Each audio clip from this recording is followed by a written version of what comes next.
أعوذ بالله من الشيطان الرجيم بسم الله الرحمن الرحيم الحمد لله رب العالمين والصلاة والسلام على رسول الله سيدنا محمد صلى الله عليه وسلم وعلى آله وصحبه أجمعين. My brothers and sisters, Assalamu alaikum wa rahmatullahi wa barakatuh. Welcome to the Zakat Masterclass delivered by NZF, held here at Masjid Tempe, Masjid Al-Hijrah in Tempe. We have Ustad Ismail Davids here joining us, CEO of NZF, and brother Ebby Irfandi, the Community Liaison Officer, joining us from Melbourne, flying in just for this, turning into a work trip. Inshallah, I won't take up much more of the time. Inshallah, I'll hand it over to the brothers here to get straight into it.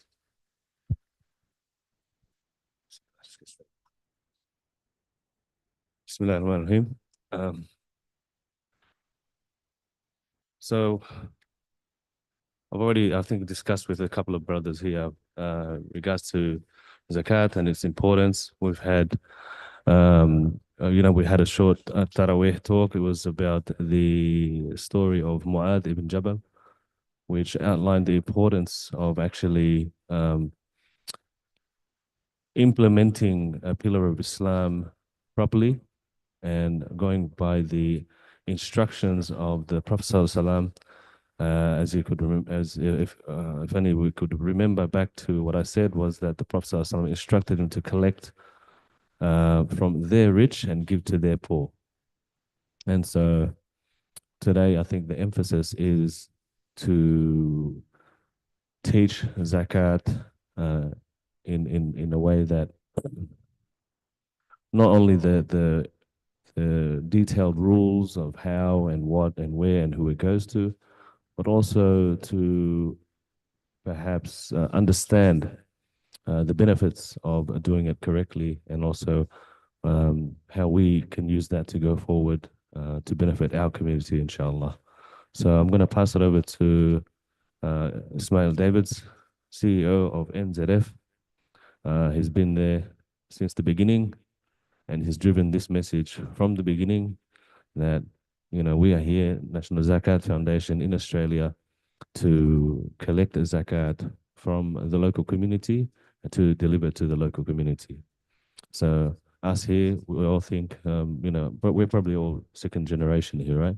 Most of us. So we understand, I think we truly understand what it means to actually help the local community. Although, even though we understand that, we do also understand what it means and what it feels like when we go to Indonesia and we see the need for help over there as well.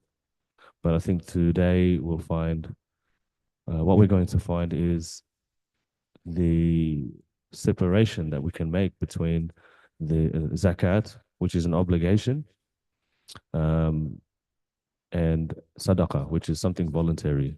We want to make that distinction so that our community can understand as well that there is a difference, and at times, we might have the incorrect intention. We might have the incorrect intention of paying zakat when we're not even supposed to be paying zakat.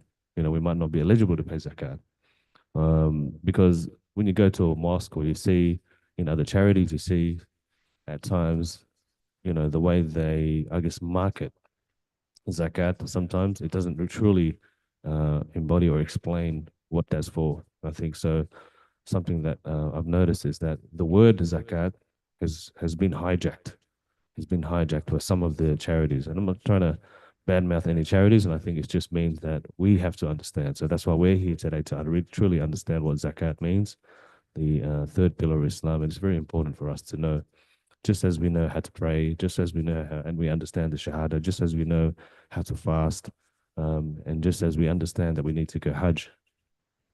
So I'm going to pass on the mic to Brother Ismail, and he's going to deliver the masterclass, inshallah.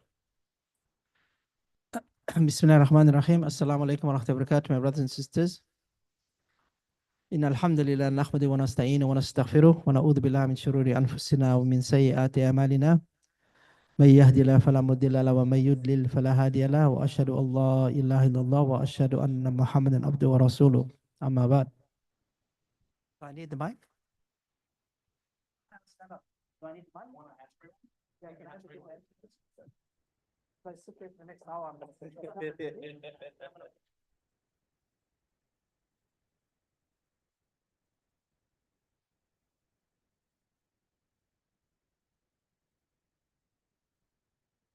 Your friend. Wide camera? All right. All right, it's good. It's good you inform me that I'm live because I have to watch what I say. I've got into trouble already many times, so alhamdulillah, I'm used to trouble. How is the brothers from not everybody's from Indonesia, everybody from originally from Indonesia? We all actually come originally from Indonesia. Indonesia started a lot of stuff, man. Huh? Created a lot of stuff, alhamdulillah, around the world. My ancestry is also from Java, Indonesia. Indonesian, Malaysian, Indian. So I'm actually originally from South Africa. So you know, the slaves that went from Sumatra, Indonesia to South Africa, Imam Yusuf.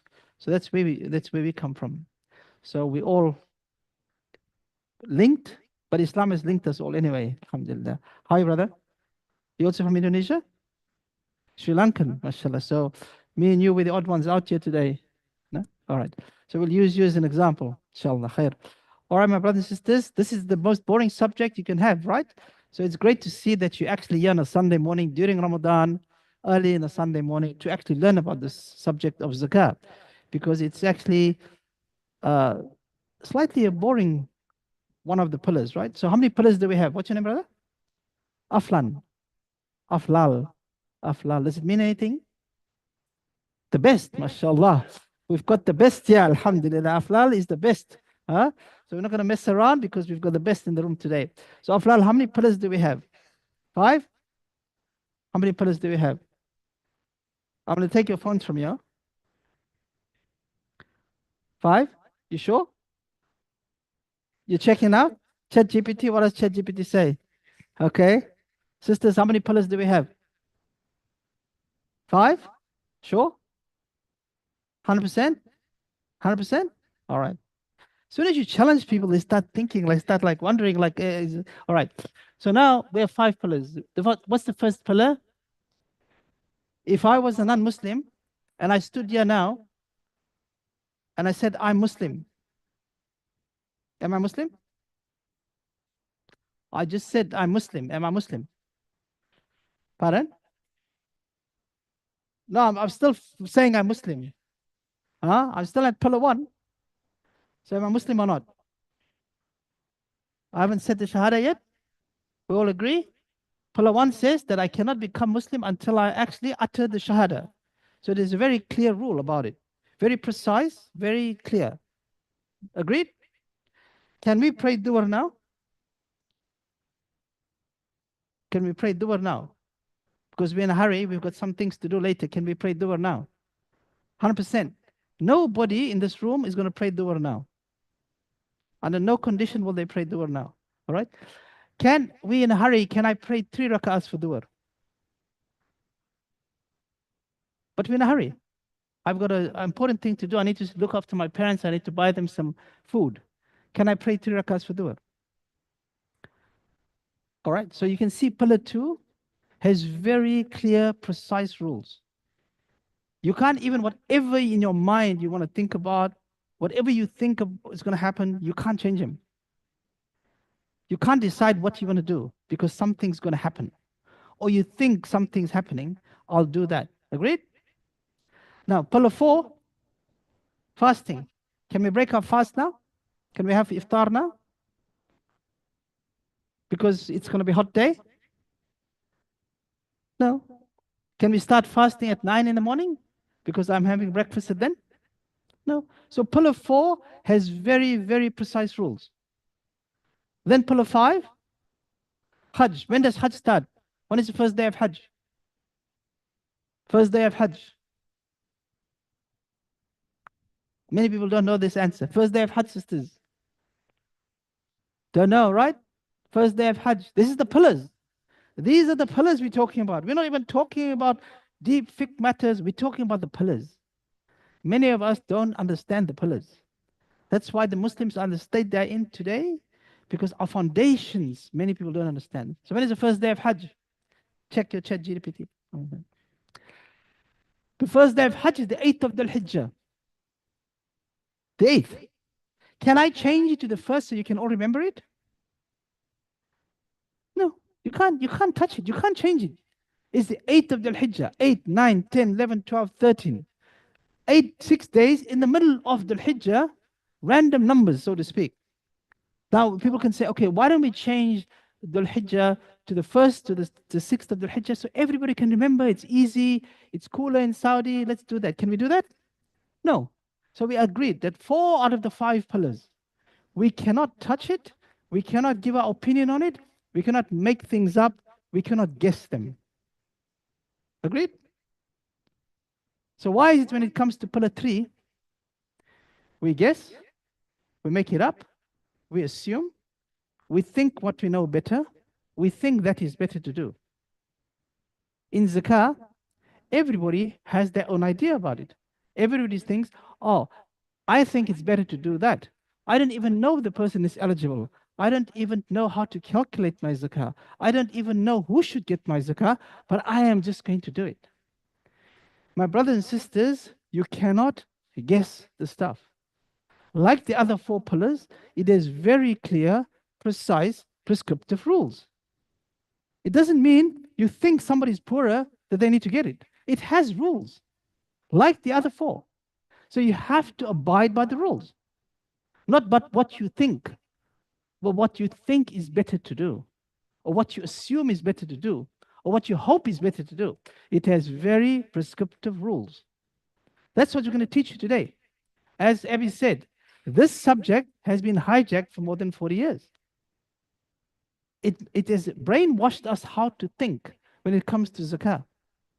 But what we're going to do today is unpack that and teach you what zakah is actually teaching you, or what is the pillar and the business, why it is so powerful and so important. All right? The 5 pillars. Zakah is the only pillar that has hidden and unhidden parts to it. Hajj is visible, prayers is visible, fasting is invisible, tawheed is invisible. Zakah has both components. What is the visible part of zakah? Meaning you can see it. When you give it, right? And when you pay it, it's visible. What is the invisible component of zakah? You can't see it. Only you can see it. The amount? Yeah, almost there, but not that one. Just before that. Intention, all of them have intentions. What's the invisible part? The calculation. Calculating your zakah is invisible. It's like, I don't know if you're fasting. You might be pretending, but you might have had a good breakfast before you came, right? Similarly, in your calculation, nobody knows whether you've done it honestly or not. It's only between you and Allah. So the first thing zakat teaches you is trust in Allah, and you need to trust, you need to believe. So playing around with the numbers, when we have our calculator, during Ramadan, people call us up and they go, okay, so we go through them the calculation. We say, okay, put this number, put this number, put this number, put this number. And then it goes through, and then there's a button you hit to come to the last page. It tells you how much zakah you owe. So you often wait for that moment. When the person hits enter, it goes, and then it goes, is there a back button? Can I go back? So it's up to you to make sure that you're honest about your calculation. All right? And we'll talk about the calculation. So I want to talk about this one. Right. Now, you can read that. Importance of zakah. We know how important it is. But let me ask you this. If we pray dua here today, okay, Aflan is here. Aflan, right? Aflan. Aflan. Aflal. Aflalul dhikr. Okay, now there you go. Now that's easy to remember. Aflalul dhikr. Okay. Now, we prayed dua and everybody's left. And Aflal is still here, mashallah, making his dhikr. And Aflalul dhikr. And then he picks up a wallet. Right? And in the wallet, there's no ID. But there's $2,000 in the wallet. What are you going to do with the wallet? Give it to the office. What are you going to do with the wallet? Give it to the office? It's your wallet? Sisters, what are you going to do with the wallet?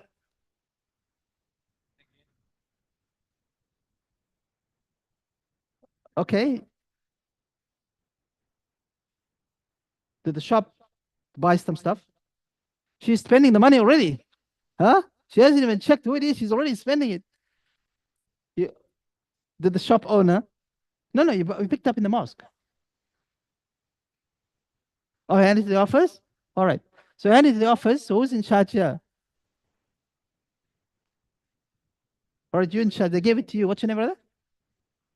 Muhammad Sham. Muhammad's got the money, right? So now Muhammad's got the wallet with $2,000 in it. So Ebby is here, and Ebby is saying, guys, we're collecting for the Gazans. We need to help the Gazans, right? So, and then there's another charity here. They're helping the Gazans overseas. Real good cause? Good cause? Good cause? Right. So can Muhammad give the money to Ebby?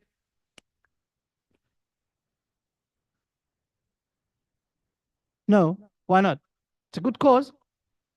It's not his, but he's picked it up. It's not his. The sister says Muhammad can't give the money to Ebby. What do you say, Aflal? You agree? How about you guys? Can Muhammad give the money to Ebby? No? It's not his? Okay. All right, khalas. So he doesn't give the money. 1 month go by, the guy didn't come back for his wallet. Ebby's back. Ebby knows Muhammad's got a $2,000. It's itching. Can he give him the money? 1 month later, the guy hasn't come back for his money. Can he give him the money? Hasn't been announced yet. Can he give him the money? No, no, he's lost it. Can he give him the money? All right, 6 months go by. Guy hasn't come back for his wallet yet. Ebby's back. Can he give him the money? Yes.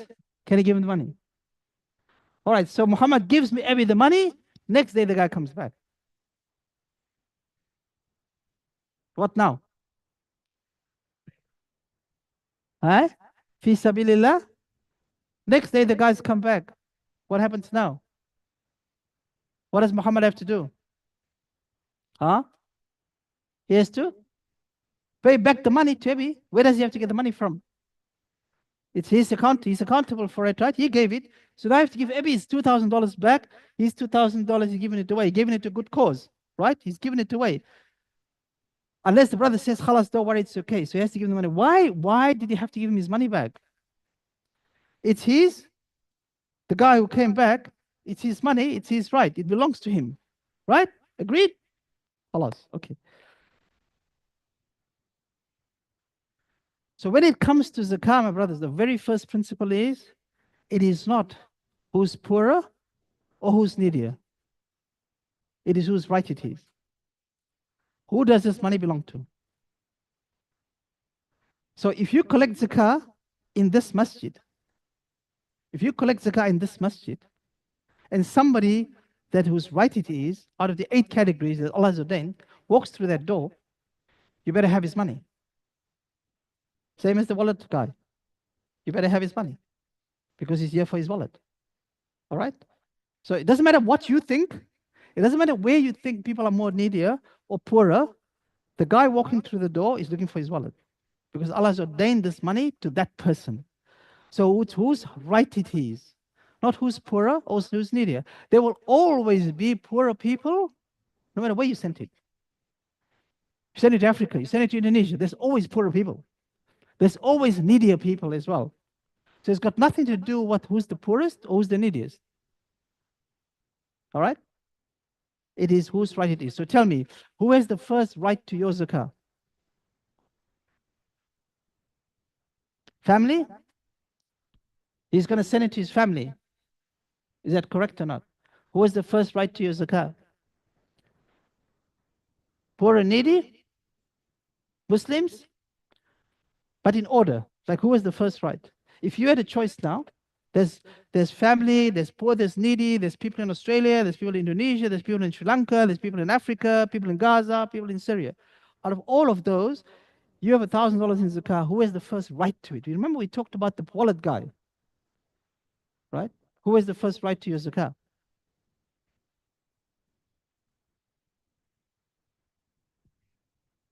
Asnaf? There's plenty of asnaf in that category there now. Which of that asnaf is the first right to it?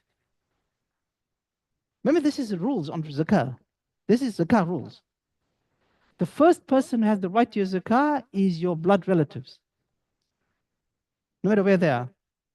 So those who are related to you has the first right to your zakah. Can you give zakah to your wife? Guys, can you give zakah to your wife? Can you give to your parents? Can you give to your children? Why not? They're already your responsibility. Can your wife give zakah to you? Can your wife give zakah to you? Can you give zakah to your husband? Answer is yes. She's not responsible for you, even though your brothers think she's responsible for us. We think they're responsible for us, they're not. Right?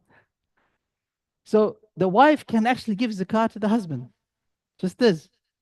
You can actually give your zakah to your husband. And later we'll take an example, of a practical example of how that works. So the first person that has right to your zakah, see the guy's already looking there for zakah. They're already, they're already, yeah, how much you owe me, right?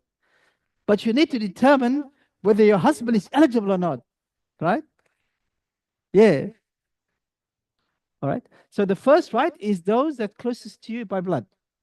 So besides the ones who's already you're responsible for, like your parents, your children, you can't. You can give to your sister unless you're already responsible for her. You can give to your uncle, you can give to your aunt, right? And then who's next? After that, those closest to you in proximity. We're talking about the rules of zakah now. Those closest to you in proximity. So the people of Tempe, who falls into the 8 categories, has the next right to your zakah, according to the rules. So if a person from Tempe who falls in one of those 8 categories walks through that door and says to Muhammad, I need food, it's the same as the wallet. It's the same as the wallet. The person is here for their right. Allah has given them this right. So you better have it. You better have it. Because if you collected it, it's like you picked up his wallet. Very important to understand, my brothers. Because you will be accountable. Because that person walks away and didn't get their right, you owe them that money. You owe them the money. You collected it. You picked up his wallet. Very, very important thing to remember. Right? So these are the rules of zakah. Now you might think, oh man, we've sent it all to Indonesia. How much money is collected in Indonesia, by the way? Wow. If everybody in Indonesia pays, it will be 18 billion US dollars. Let me tell you something, my brothers. Indonesia does not need money. Indonesia, as a country, for zakah, does not need money. We worked around the smallest organization in Indonesia one year, one of the smallest ones. They collect 20 million Australian worth of zakah. One of the smallest ones in Indonesia. And they used to, when you go to Indonesia, some of the big ones, they said, don't send money here. Don't send money here. We don't need it. Whether it's distributed correctly or not, one of the biggest organizations, zakah organizations from Indonesia. What's their name? You should know. You should know. Basnas is the biggest zakah organization in the world. They are the most advanced zakah group in the world today. They set the lead. When you go and look at Basnas and see what these guys do, see what they do, right? Which means if you have a problem in Indonesia where there's a group in Indonesia looking for zakah money, you need to go and talk to Basnas and say, why are these guys looking for zakah money when you're collecting so much money, and why you're not taking care of them? That's the rule of zakah. The fundamental principle is that you help yourself, your immediate family, those physically closest to you, and then move out like this, right? So during 2019, by the way, yesterday was the day of what? Let me digress for a second. Can I digress for a second? What does it mean when you're arachnophobic? Scared of spiders. What does it mean when you're ophidiophobic? Ophidiophobic. You're scared of snakes. Do you know that Australia has some of the worst spiders in the world, right? And Australia also has out of the 25 most venomous snakes, Australia has 20 of them. What does it mean to be Islamophobic?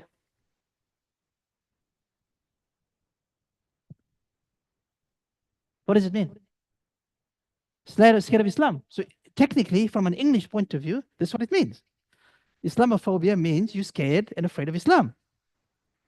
Agreed? So yesterday was the day, the International Day of Islamophobia. Why? Christchurch happened 2019, 15th of March. Right? The biggest Islamophobic attack. Right? Now look at the English. And I'm going to get back to why I'm digressing for a sec here.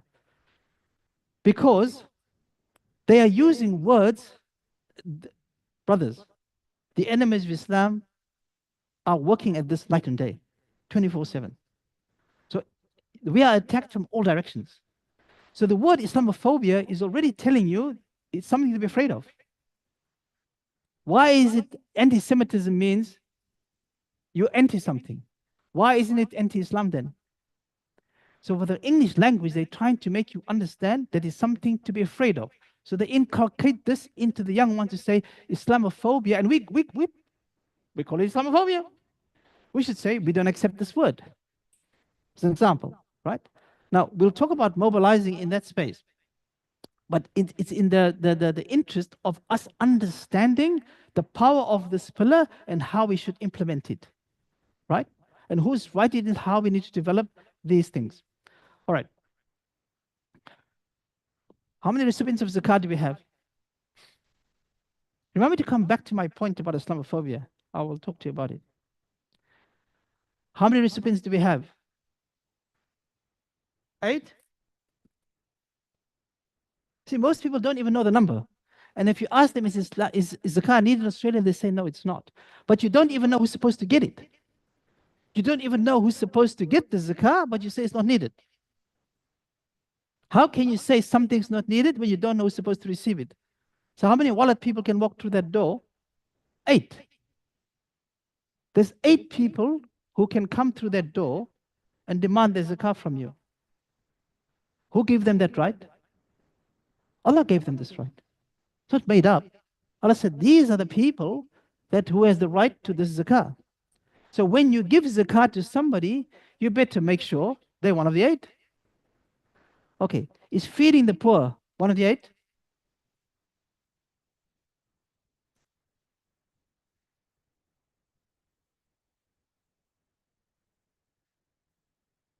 Is feeding the poor one of the 8? Sister, you're the only one answering. Is feeding the poor one of the 8? Yes or no? Yes. Is the orphan one of the 8? Yes. Answers no to both. Answers no. Feeding the poor or the orphan is not one of the 8 categories of Zakah. Let's have a look. See how you've been brainwashed? All right, let's go. What's the first category? The poor. Al-Fuqara. The Fuqara, the poor. Who's the poor? By Australian standards, who's the poor? How would you classify a poor person? Make less than minimum wage? Afla? Basic needs? And what would you say is basic needs? Shelter? The funny thing is when you do this question, depending which suburb you are in, you actually get different answers, right? Even when we get to the calculation, when I talk to people about offset accounts, some people go, oh, they have no idea what it is, right? Now, the poor, by definition, simple definition, in Australia, we could classify as somebody who doesn't have food to eat the next meal, right? I was in another suburb in Rouse Hill a couple of weeks ago, and their definition of the poor was somebody who doesn't have gold. So just look at how people perceive it, right? Right? Right? Huh? Yeah, you say like, so if we go southwest, khalas, they'll tell you somebody who doesn't have food to eat. So just by simple definition for us as an understanding, we can say the poor is somebody who doesn't have enough food to eat, like they don't know where they're going to have lunch or dinner tonight, all right? As a definition. So then Who is the second category if that's the poor? Fuqara wa masakin. Allah says, separates poor from needy. Because in our mind, they're the same, but they're not. So who is the needy person?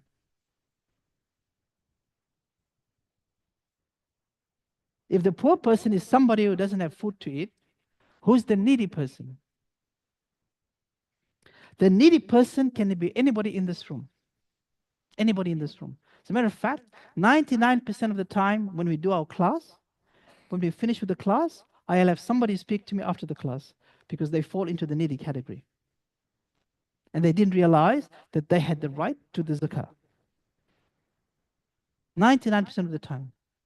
There's somebody in this room that falls in this category. So who can tell me what would we classify as a needy person?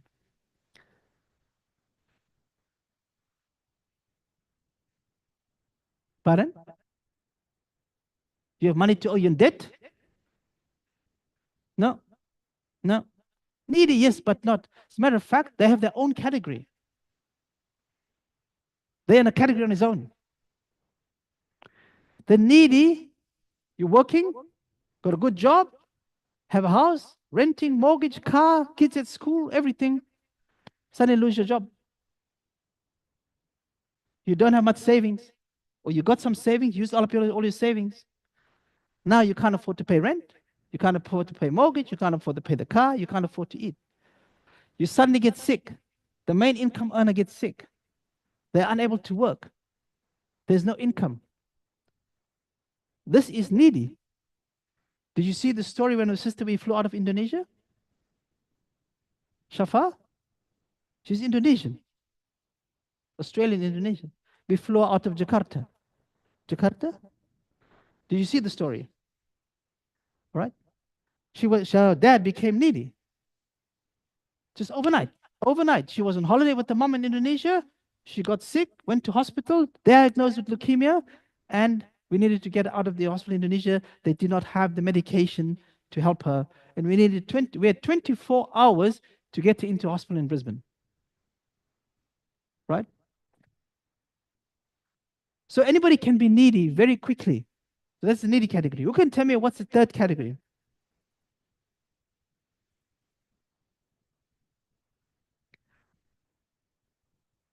Oh? Musafir? No. You're trying to look at that thing, huh? Amilin alayha. Those who work in zakah. So, people collecting, distributing zakah, Allah says, pay people to do this. This is not designed to be done on a voluntary basis or a free basis. It says, do this properly. Pay people to do this. You see the design? Because it's designed to lift people out of the poverty. If you're going to do it at your individual level, you are perpetuating the situation. You're not helping the situation because you are not structured and big enough to get people out. As a matter of fact, this category, the person doesn't even have to be zakah eligible to fall in this category. You can pay the richest guy here to work in the space. Now, if we were meeting today and we were saying we're going to prioritize the 8 categories, where would we put this one? Last. More, even number 9. Because that's how our mind thinks. But Allah is telling us, I'm putting it at number 3. And I'm telling you, do this properly. To forget the benefits of the pillar of zakah, you have to follow its rules. Imagine the whole of Basnas was running on voluntary basis. Could they do it? Does this mosque run on voluntary basis only? Is the imam paid? Is the imam paid? Don't be embarrassed. You don't have an imam? This is a problem in itself. This is a problem in itself. Why don't you have an imam? Politics? Khalas. This is the problem of the ummah today, my brothers. This is the problem we have. Let me go back to my Islamophobia thing.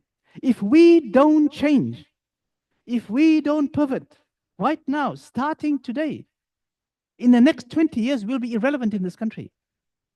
We have to change. We cannot continue to say that what we did in the last 40 years needs to continue. Allah has given us Gaza to teach us. Allah will eliminate you and replace you.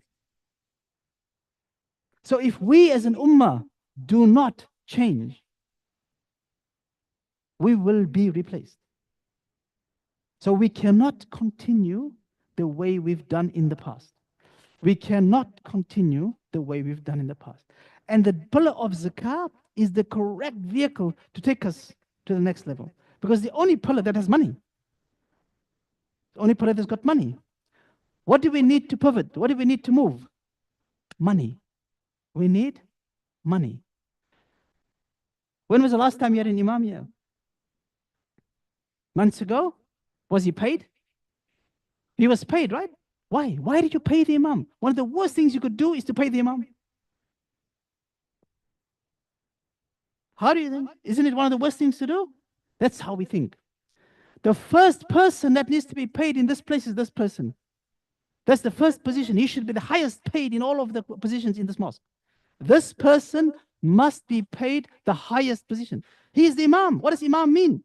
He's the leader.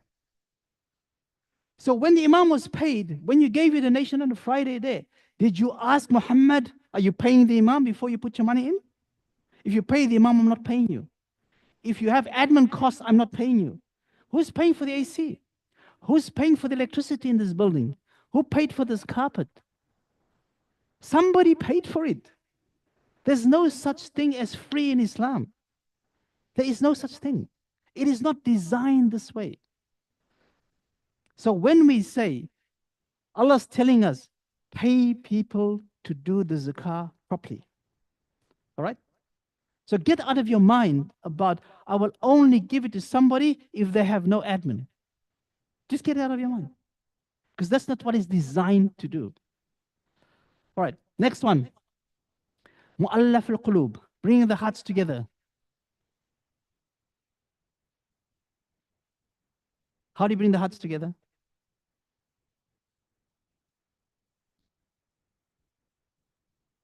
Who's the hearts together? Huh? Bring people together for iftar? Huh? This is generally the people that's new in Islam, the reverts, right? So this category, all of these 8 categories, by the way, you can spend years studying this, and the scholars differ on their opinions. I'm giving you just a flavor of it, and I'm giving you sort of the most common agreed version of it, but you can find many versions of the interpretations of this. All right. So basically, the reverts, those hearts, like say a revert brother walks in, or a person that's interested in Islam. They've been visiting the masjid a few times. They haven't even taken shahada yet, but they're struggling with something. You can give them from Mu'allaf al-Qulub, bringing their hearts closer to the deen, or also bringing the hearts closer together. Said Aflan is fighting with his brother over money, and it's going to break their relationship, bringing the hearts together. All right. Next one. Free a slave. Are we slaves? Husbands, don't put up your hand. Because every class I go, I say, do we have slavery today? All the husbands put up their hand. Right? Do we have slavery today? Is there slavery today? What type of slavery? Hidden type of slavery. In Australia, they've just released a document called modern slavery. So slavery, by its definition, is illegal, the way we know it and understand it. But there's a thing called modern slavery. And what is modern slavery? It just means slavery done illegally, modern slavery, which is the biggest category of modern slavery in Australia. Not husbands. Not husbands. Debt? No, this is not slavery. This is slavery to finance. We're talking real slavery now. Underpaid? Have you seen the guys in Myanmar? In the buildings in Myanmar? All the guys that was in the scam buildings? Have you seen that? Thousands and thousands of people that's trafficked into these buildings doing all these scams. And they've just freed them. About a month ago, they just freed them all. So they were what you call modern slavery. But the biggest category of illegal modern slavery in Australia is sex slavery. We have sisters that we've helped in the situation. It exists, brothers. It exists. Then the next one, for those who are in debt. So the person in a debt is a category on its own. Category on its own. So what's a debt? I can't pay your mortgage, by the way.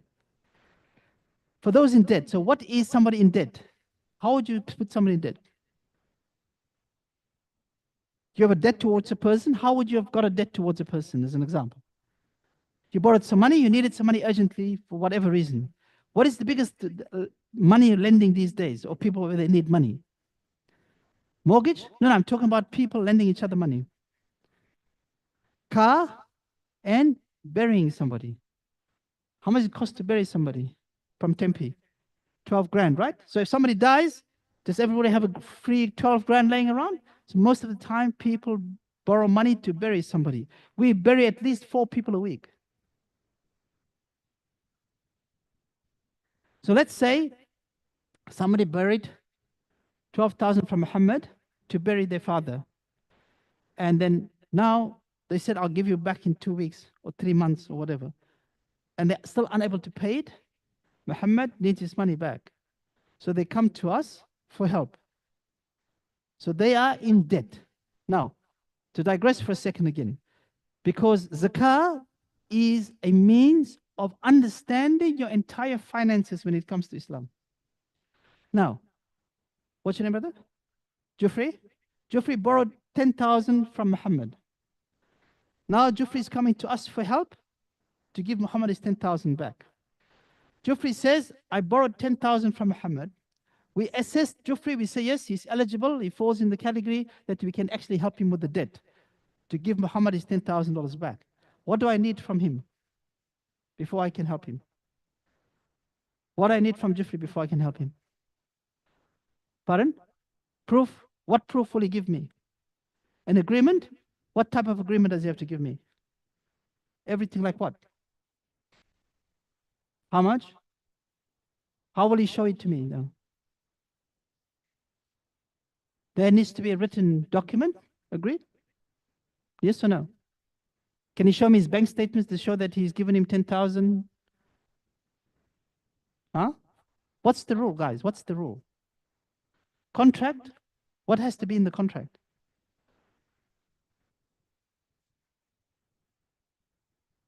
All right. Based on what? Based on what did you say there has to be a contract? Based on what law? What rule? He needs to show me proof.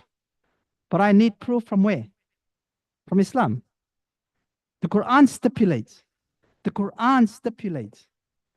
that if there's any financial transaction between two people, the following must happen. This is an instruction from the Quran. So if Geoffrey borrowed money from Muhammad for $10,000, you have to write it down. There has to be 5 people involved. This is the Quranic ayah. Who's the 5 people that needs to be involved? The 2 parties? 2 witnesses? Who's the 5th person?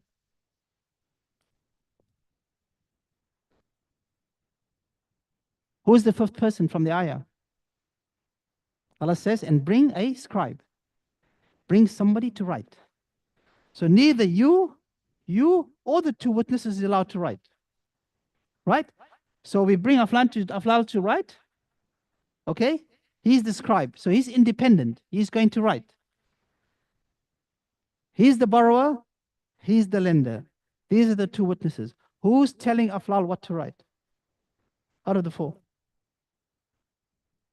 The lender? The lender? Who's telling him what to write? The ayah actually says it. The ayah says who needs to write. But the ayah says who tells who to write.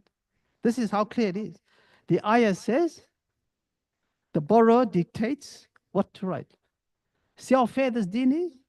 So now the ayah says, let the borrower dictate what needs to be written. Khalas. Okay, so it's written, done. He needs to give me proof of that before we can help him. So we can see in the pillar of zakah, it's not only about giving the poor and the needy, it is about teaching you the finance pillars, rules of Islam.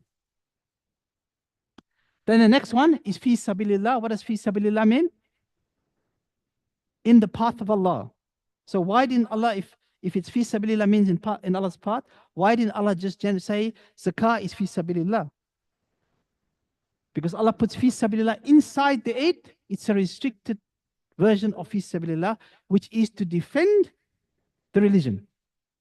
So these are for those fighting in jihad, the soldiers, the army, right? Some of the scholars say today that this could be different today because we are fighting on different levels, all right? Then the last one, who can tell me what's the last one? You mentioned it before. Traveler, the stranded traveler, Ibn Sabil, which is a wayfarer. And what's a wayfarer? It's an English term, wayfarer. It's called a wayfarer. Ibn Sabil, stranded traveler. That's what it means.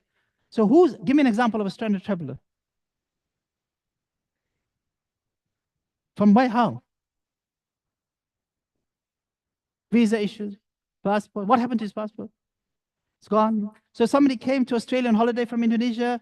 He walked around Tempe, got mugged. People get mugged in Tempe? No, all right. So he was in Bankstown. He was in Bankstown, got mugged. Anyway, so somebody who's basically lost their money or whatever, and they can't get home. So we had many of this during COVID. We had Pakistani brothers coming in to do their visas. The one brother came in on Friday, had his visa stamped, was living on Monday. Sunday, Australia locked down. 2 years later, he was still here. Right? So if somebody walks in as the Ibn Sabil, which means they're stranded traveler, they are a category of zakah, and they don't even have to be zakah eligible. Meaning he's got a lot of money in Indonesia, he's stuck here, he can't get his money. One of the Palestinian brothers left Gaza before the issue happened, went to Turkey for medical treatment. The things happened, he couldn't go back to Turkey, to Gaza. He tried to come to Australia. So he applied twice to come to Australia, they rejected him. He applied to us to help him fight his case to get his visa to come to Australia. So he's from Gaza, he's in Turkey, he's trying to come to Australia. Who's responsible for him from a zakah perspective? Turkey? Turkey? According to this rule, Turkey is. According to the Shafa rule, according to the girl we flew out of Indonesia, who was responsible to pay for her to get out of Indonesia? According to this rule. Indonesia was. She's Ibn Sabil in Indonesia. You see, we just need to follow the rules. We just need to follow the rules. These are the rules. Whether we follow them is the problem. Do you see feeding the poor there? Do you see feeding the poor there? Yeah. No. Do you see the orphan there? No. So feeding the poor can be in any of those, and the orphan can be in any of those. But they're not a category on its own. Feeding people is an Islamic duty, but it's not a zakah matter. It is not a zakah matter. All right? Any questions? Yes, sister. No. This is the ayah. This is the ayah. And Allah puts some things in order for a reason. But you don't have to distribute it in this order. Yes, sister?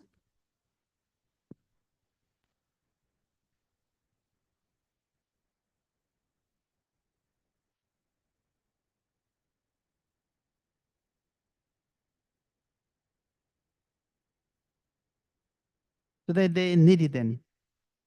They're in the needy category. Yeah, then they're needy. You need something. You need help. So the sisters asking the question, if somebody needs help and they're going to incur debt to get that help, they follow in the needy category. And that's our most common category, by the way. Can you see how easy it is to get into needy?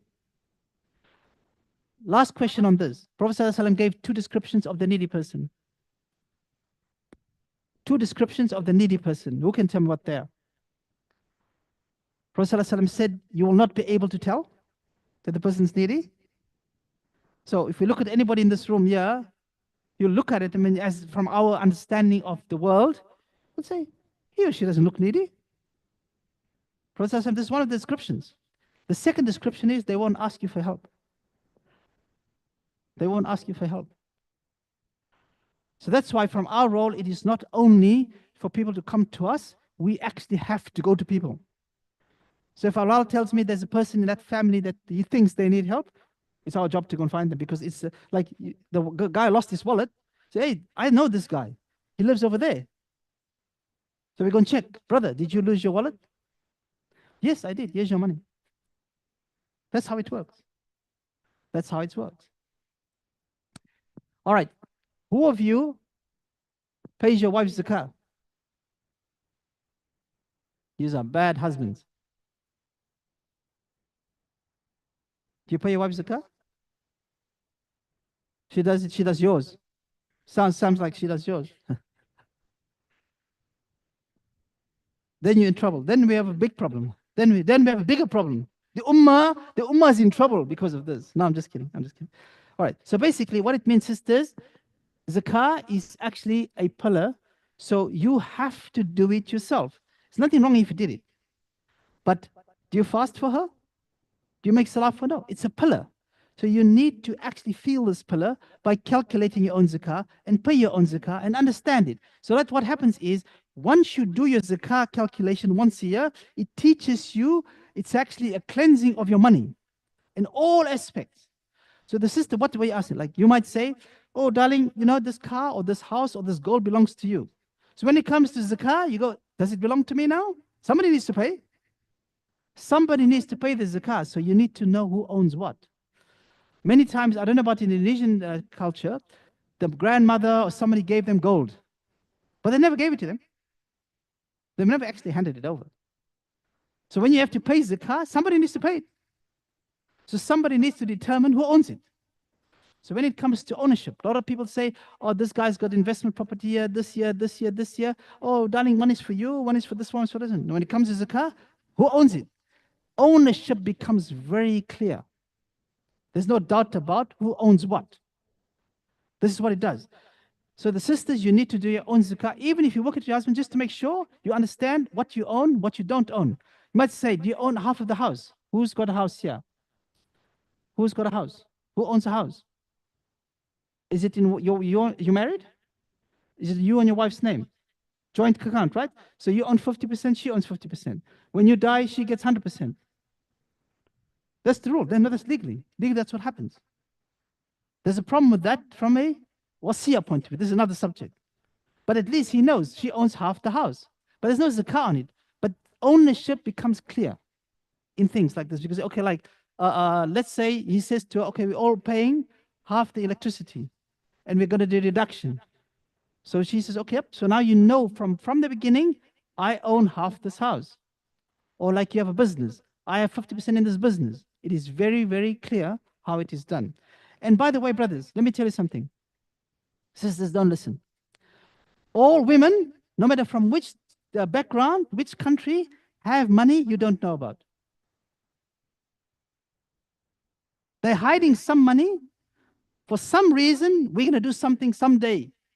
So in case when we do that, they're going to use this money, right? So sisters, the money you are hiding, you need to pay zakah on it, all right? You don't have to tell us. Just make sure you pay zakah. And your husband goes, how come your zakah bill is so high? Oh. And then you go, oh, I must have miscalculated. But now you know the answer. All right. All right. So what we're going to do, we're going to go straight into calculation. Just before that, how many of you took $10,000 from your super in COVID? Anybody? You did? All right. Anybody else? You know, during COVID, you're allowed to take up to $20,000 from your super. Did you take it just in case you needed it, or you took it because you needed it? Just in case. Most people did just in case. Did you pay zakah on the $10,000? Can't remember? Probably not, because you would have remembered. You would have gone, oh, 250 was painful to pay. It was painful to pay $250 over the 10,000, right? Okay, now, the brother took $10,000 from his super, and he took it just in case, right? Now, he had a choice. One, he pays the car, $250, which means he has $9,750 left. No, 250, yeah. Yeah, 9,750 left, right? Or he invests it in a company, halal, that's going to give him a 10% return, right? Which means after 1 year, he'll have 11,000. Agreed? So one option is going to have 9,750, or he's going to have 11,000. Which one is more? 11,000, right? Allah says it's not. Allah tells you it's not. Because in the ayah, Allah says, and whatever you give for interest to increase with the wealth of people, not to increase with Allah. But what you give in zakah, desiring unto Allah, those are the multipliers. Allah tells you, pay the zakah and I will increase your money for you. But for us, we think differently. But Allah's already told us, if you pay the zakah on the money, I have just increased your money. So how is $9,750 more than 11,000? How? Barakah. It has barakah in it. And barakah can't be seen, it can't be felt, you can just visualize it when you use it. Have you seen people with less money doing more with their money? This is barakah in your money. So when you're paying, calculating your zakah, you want to feel and understand, I want to put barakah in my money. All right? So it's not about, I'm going to have more money. I want barakah in my money. All right? Second reason is, the Prophet ﷺ said, any zakah money that has money in it that hasn't been paid, like if you have $1,000, $25 of that is zakah. If you haven't paid the zakah, your entire $1,000 is contaminated. It's all dirty. So you have to pay it. So you have to want to pay zakah. So for the brother who collected $10,000 from Super, he needed to pay because he wanted to pay, he wanted to put barakah in it. Some say, I took it and I spent it. There's no problem with that. You needed to pay the zakah. Like the tax. If you was a contractor here, any contractors, you pay your own tax, right? So when you get the $1,000, if you have to pay $300 in tax of that, do you count it as your spending or you only count 700? 700. You know that 300 belongs to Albanese, right? Okay, so you need to understand that $25 belongs to Allah, belongs to the guy of the wallet. All right, that's how you need to think. Any questions? Let's go to the calculation. Any questions? Yep. Yes, so one person might fall into 3 categories. An example, the Gazans that came to Australia, that's currently here, how many are there?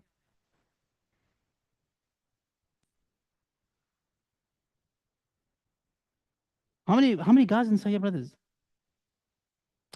When your family arrives from Indonesia, when was the last time your family visited you from Indonesia? Last year, how many came? 1? Anybody else? When somebody comes, you know how many is coming, right? So how come you don't know how many of our families here? I don't know, 1,000? 500? 1,436. 1,436 of them are here. 6 years ago, 12,000 Syrians came to Australia. 12,000 Syrians came to Australia. How many of them were Sunni Muslim? Was Sunni Muslim? Are Sunni Muslim? None? Where are they? You should know the answer to this. Why? Why should you know the answer to these things? Because we are poor and needy. How does the missionaries work? Poor and needy. How does the missionaries work? Poor and needy. Who's NZF's competition? Who's our competition? Who's our competition? Other charities? Other charities? No. Red Cross, Salvation Army, right? They are fighting for the iman of our people. That's how the missionaries work. Where is the biggest missionaries in the world today? Which country? No, you'll be shocked. In Indonesia. In Indonesia. What do you think they're doing? What do you think they're doing? How long has the Salvation Army been around for? 125 years. What's their mission statement? We will take one person at a time to Jesus. How many Syrians has gone to Jesus? Serious question. It's a serious question. Plenty. How many Gazans will go to Jesus if we don't understand where they are? 740 of the 1,406 is in New South Wales. If they live in Tempe and they go to Jesus, you will be asked about it. Because this is your masjid, you collected the zakah here, and you didn't care for them. That's what the pillar is designed to do. Right? Okay. Did I scare you or not? You better be, because it is important that we understand that it is, if we're fighting for the iman, the zakah, pillar of zakah is to protect the iman of people. When you are poor and needy, you are at the most vulnerable of state. All right? All right, calculation step by step. Ready to calculate? I'm going to make it easy. You want the easy one or the difficult one? Work our way up? All right. These are the rules. First, you have to have complete ownership of your money. So which kind of money do you have that you don't have ownership of? It belongs to you, but you don't own it. Example. Debt? No. Which money belongs to you, but you don't have access to it? Anybody working here? Super. You're super, right? You have access. It's your money, but you don't have access to it, right? You're super. Now, this next question also determines which suburb I'm in Australia. Which other category of money, similar to super, that many of us have, that we don't have access to? Trust is different.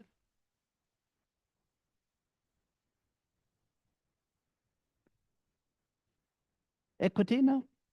Many people say inheritance. The person hasn't died yet. Taxes? So good question, because do you pay zakah on your tax return?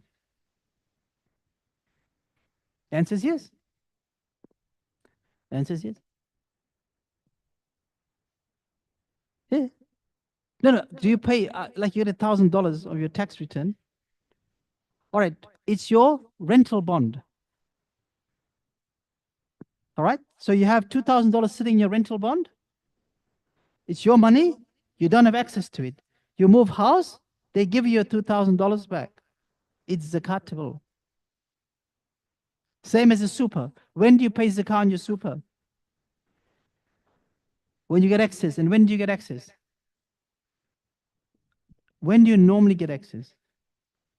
When you retire, what's the age? See, you guys are all too young. You don't care about it, right? It's like, sounds like way over there, right?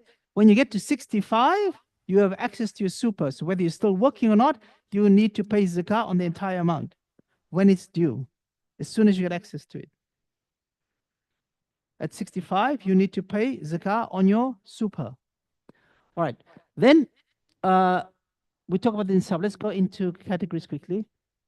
So it's basically money, gold, silver, stocks. So the crypto, yep, zakah on crypto. Who has crypto? I'll share the slides with you, by the way, anyway. Business wealth, agriculture, livestock, commercial. So who has livestock? Who runs a shop? Okay, it's easy for us today then. All right, what's the nisab? Simple terms.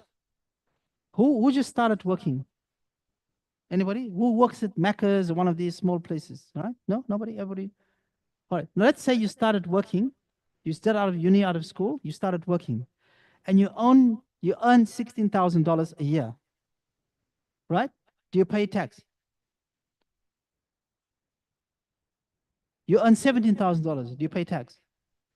You earn $18,000. Do you pay tax? You earn $18,720. Do you pay tax? Yes. All right. So some of us. So when you get to $18,720, you start paying tax, right? So now the whole year you earn $18,720 or above.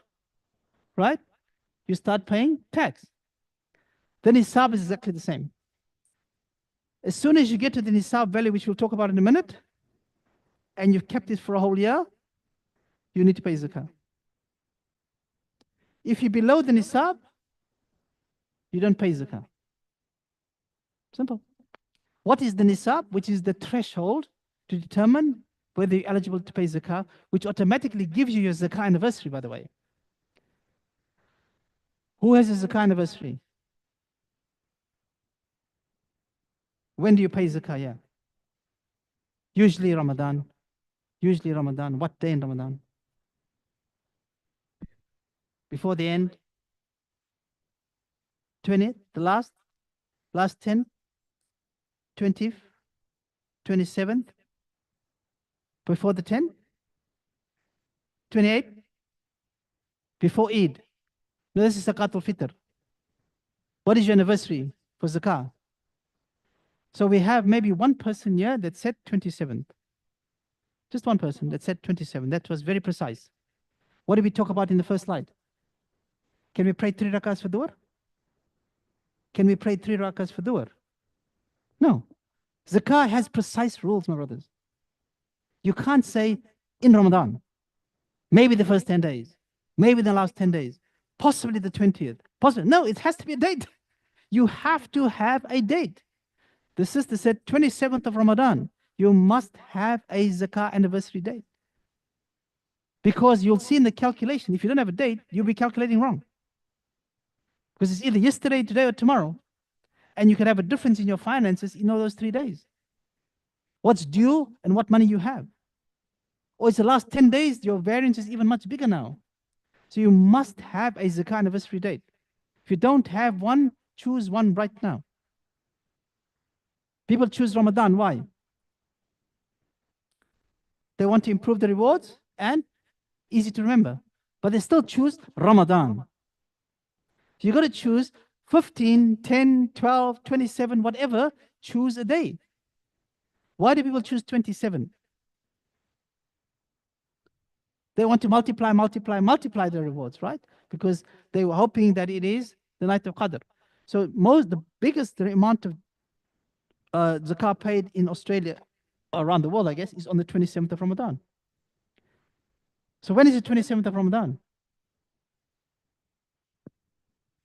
Depending on when you started. Huh? You didn't look at the moon? Ya Allah. You didn't look at the moon. They didn't look at the moon. That's another masterclass. That's another masterclass. That's one of my visions for changing. We need to pivot. I'm demanding from all you young ones in this room. I'm demanding from you that in the next 10 years, you need to change the way we work. You need to change the way we operate. You need to change the status quo. In 10 years from now, look at the advancements we made in the last 10 years as an ummah in this country. But that was unstructured. Everybody was doing that thing. Imagine what we could do if we structure ourselves and we do it with determination and plan. An example, wouldn't you like to have Eid on the same day in Australia? Is it impossible? No, it's not. I'm demanding it from you that in 10 years from now, it will happen. But you need to make the change. You need to, don't wait for somebody else. Step up. Do what you need to do. Change whatever you need to do. Get rid of people you need to get rid of. Get rid of yourself if you're one of the guys. Step away.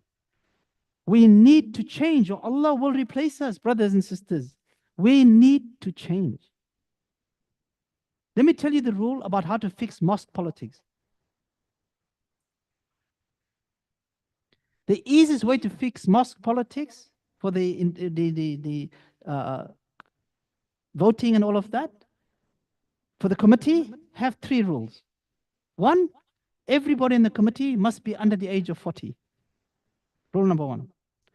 Rule number 2, you must pray Fajr in this masjid. 'Every day. Rule number 3, You must live within 5 kilometers of this masjid.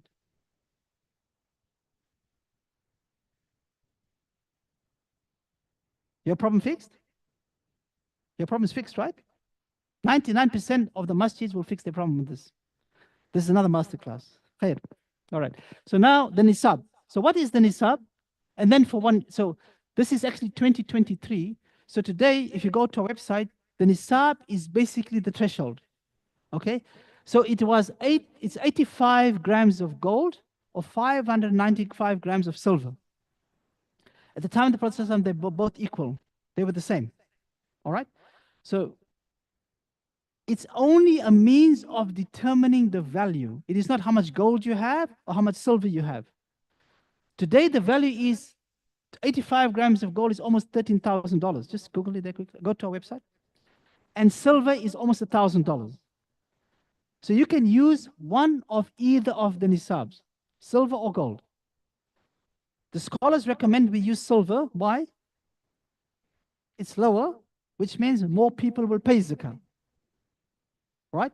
So let's say we're going to use the silver nisab, which is, what is it today? You go to the website.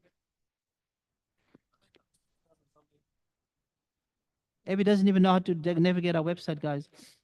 The gold is 12,887 and silver is 1,017. Right?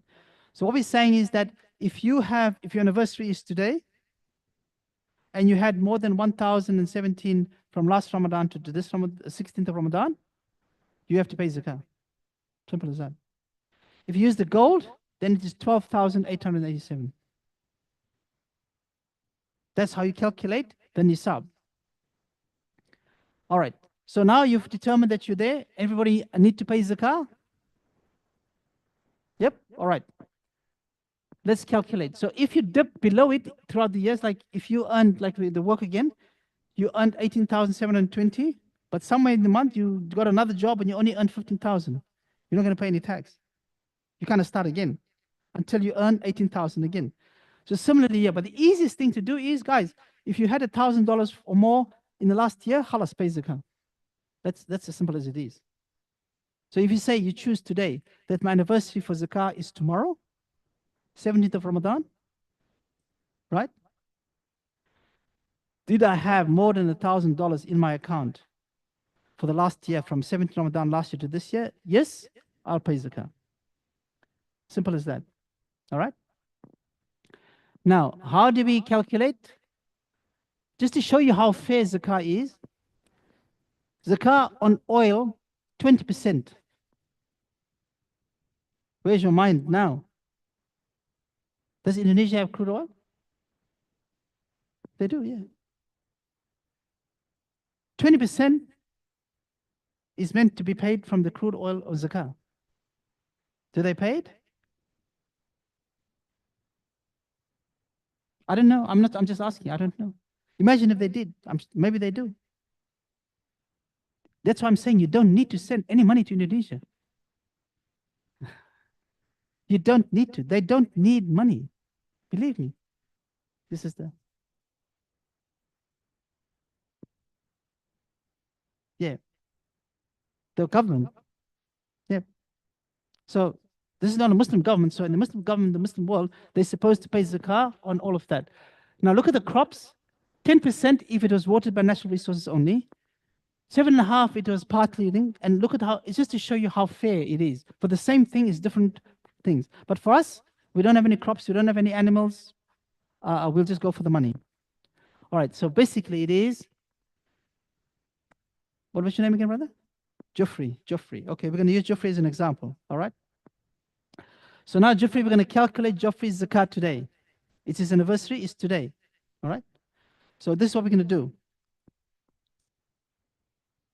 We're going to add up all the things that's zakatable.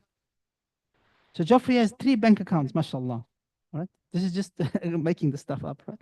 So it's 10,000 in the one bank account, 5,000 in another bank account, another 5,000 in other bank account. So he's got 20,000.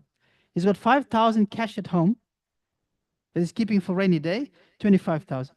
He's also got $3,000 worth of foreign currency that he uses when he travels, which is something people forget about. So it's 28,000, right? He's got some gold and silver to the value of 12,000, 40,000, all right? He's got some crypto, value of 10,000. He's got 50,000 now, all right? So these are all the things zakatable. There's no zakat on super, but there's zakat on voluntary super. So he hasn't paid any voluntary super, so halas nothing. So he's got $40,000 worth of zakatable assets.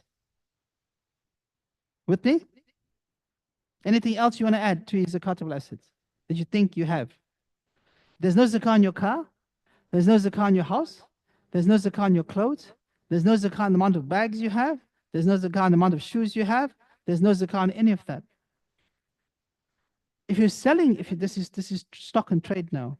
If you're buying and selling clothes, this is your part of your inventory, right? So do you have any inventory? Do you have a shop? So you can do your zakah business is slightly different. So it doesn't have an inventory. So we have 40,000 now, right? $40,000. All right. Anything else we can add?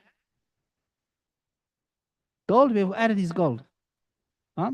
There's all the simple things that we can add. So he's got $40,000. Now we're going to deduct liabilities. What are we allowed now to deduct? Okay, just before we go there. So in the zakatable assets, in one of the Geoffrey's accounts where he's got $10,000 in it, is a Commonwealth bank account. It's an interest-bearing account. So out of the $10,000, he's got $500 of interest in there. How would you know that? It's in your bank statement. All right? Now, does Geoffrey add 9,500 or 10,000 to his calculation? He's got 10,000. 500 of it is riba. Does he add 9,500 or 10,000 to his calculation? 9,500. You're not allowed to add any haram money to any of your zakat calculations. Drug dealer? No. Yep. Stealing money, all of that, you're not allowed to calculate it. It's haram money. See what zakat does? What zakat calculation does? It's trying to teach you. Now you look at the money, you go like, do I have drug money? Do I have this money, this money? Am I supposed to have this money? It's a reminder to you that the money you have, whether it's halal or not. Every year, once a year, you are doing a health check on your finances, whether it follows Allah's law. Right? Now, in the deductions, what are you allowed to deduct? So there are two main opinions. There's actually three. The first one says that you can deduct up to 12 months worth. But the scholars say no, that was partly when things were done annually, and also when things are structured. Let's example say if you're going to deduct 12 months worth of your mortgage payment or your rent, it's not due until then. So you're only allowed to deduct what's due, all right? So the second opinion is you're allowed to deduct what's due in the month of your calculation.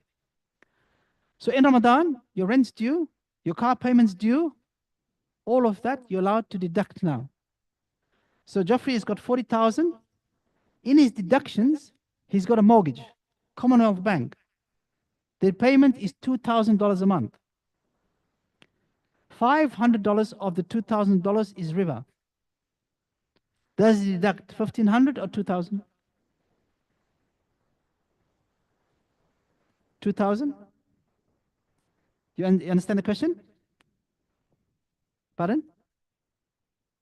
Okay. He's deducting. So you're allowed to deduct your payments. So he's got a mortgage payment. $2,000 is his mortgage payment. $500 of the $2,000 is riba in his payment. 1,500 is against the principle. How much does he deduct? 2,000 or 1,500? Once again, similarly to you cannot add it in there, you cannot deduct it. You're not allowed. It's like you're not supposed to have this money. You're not supposed to be talking about riba. It's saying like, okay, do I pay zakah on my wine bottles that I have? 2 bottles of wine or 5 bottles of wine, right? So you're not allowed to deduct any riba component to any of your calculations. So Geoffrey will deduct only 1,500. So in all of his deductions, he can deduct his rent, rent, electricity, car payments, school fees, all of that he deducts. Now let's say he deducts all of that, it comes to $5,000. We now have $35,000 for him, right? The third opinion is, yeah, you don't deduct anything beyond your anniversary date. His anniversary is today. Everything that was due before that, he either paid it or he needs to pay it. Anything after that is not to be deducted. Simple. This is the easiest way to do it. Either pay, like let's say your rent was due tomorrow, but you haven't paid it yet, but you calculate today, you can deduct it because it was due, right? So it's common sense, right? So let's say now he's deducted 5,000, so Geoffrey's got $35,000. Now that's 2.5% of 35,000. How much is that? Where's the maths? Where's the maths, guys? $875. Can't be. No. $250 is for 10,000. Yes, sir. Yeah, it can be. 2.5% of 35,000. 2.5% of 35,000. Just this. Yalla. 875. Did you say that? All right. So, and then Geoffrey goes, oh, it's a lot of money. Oh, am I going to pay it? I'll go back. I'll recalculate. So this is where it comes between you and Allah. It creates trust. You like to just double check. Just yeah. So you like to go over, you round up, right? One day I've got this guy. So people sometimes call us up to pick up their zakah, right? And then we don't mind doing that.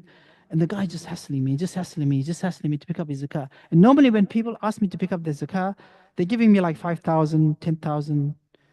Right? So the guy comes and he gives me $25.14. Anyway, khalas. But I'm thinking like just how accurate he calculated. Why didn't he just give me $30?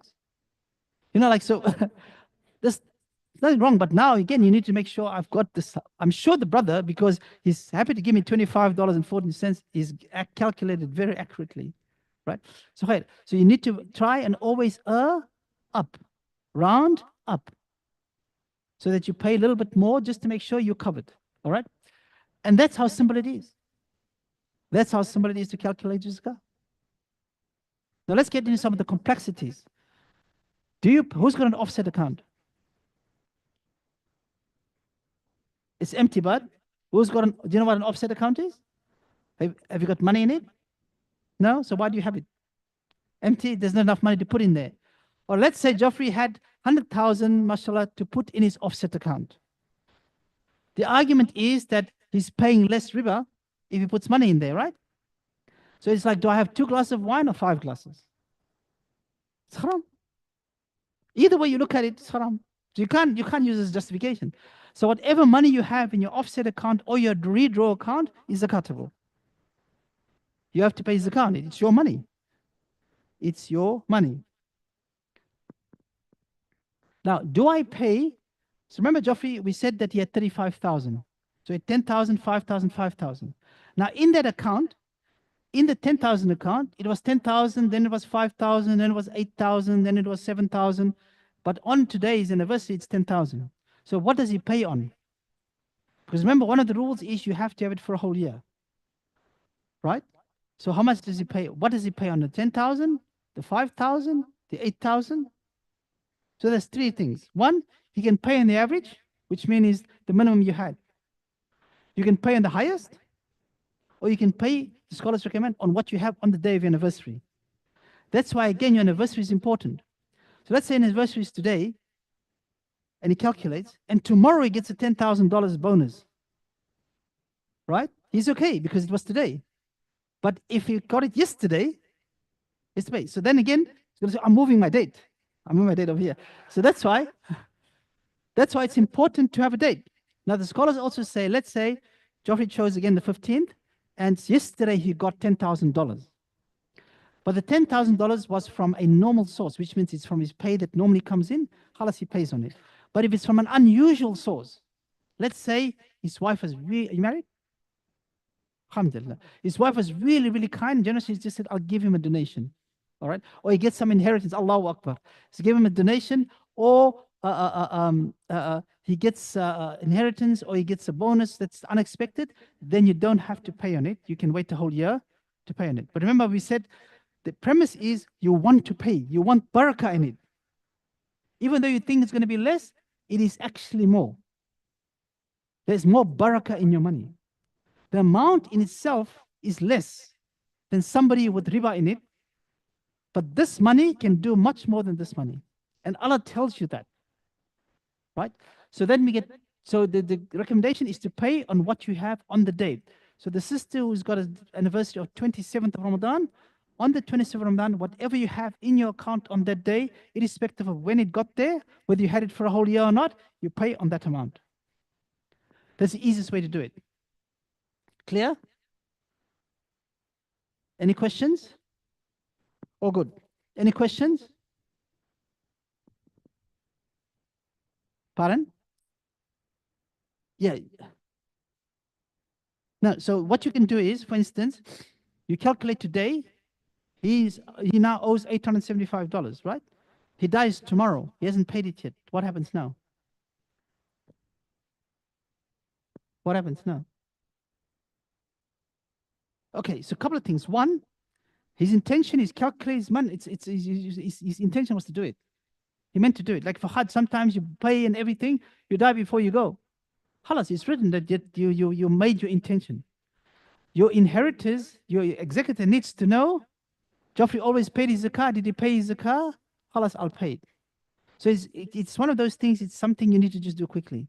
Now let's say the sisters only have gold, right?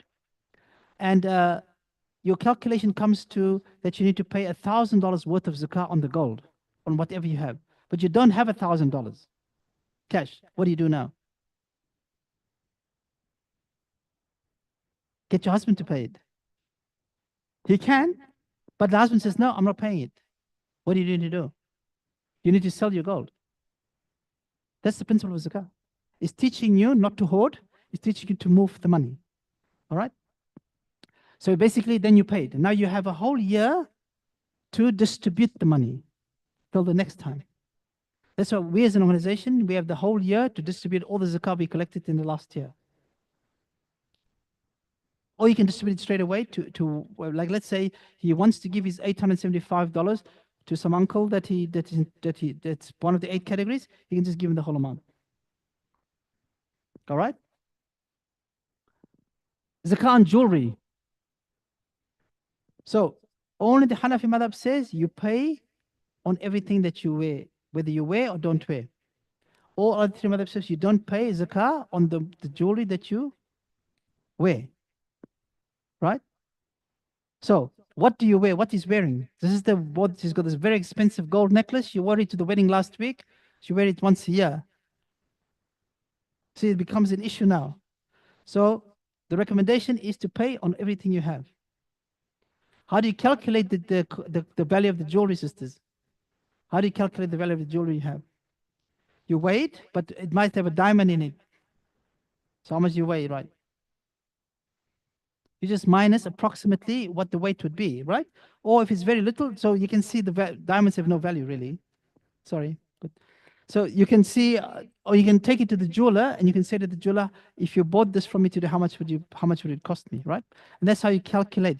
And by the way, we have an app on our thing. You can create a login. It remembers what you did last year. So if nothing's changed, you don't have to weigh it again. So you just remember how much your weight was, and the value changes now because the value of gold is higher, right? So you have to recalculate the value. And by the way, what is the most common gold in Indonesia? 20? 22 carat. Very good. What's the most common value of gold in Australia? 9. Most of the jewelry in the shop is 9 carat, right? In the Middle East, it's not even regarded as gold. So it is. You go there and you show them a 9 carat thing and they go, this is not gold. They won't even buy it from you. That's how I know. Because we used to go with all this gold, right? And they go, you go like, I paid thousands for this. No. We don't count this as gold. So the 22 karat gold is only 91%. 24 karat is regarded as 100%, right? So what you do is you go into our calculator and you type in the grams and the carat, and it'll give you the price. So let's say you have got 10 grams of gold and it's 22 karat. You just type it in there and it will tell you how much it is.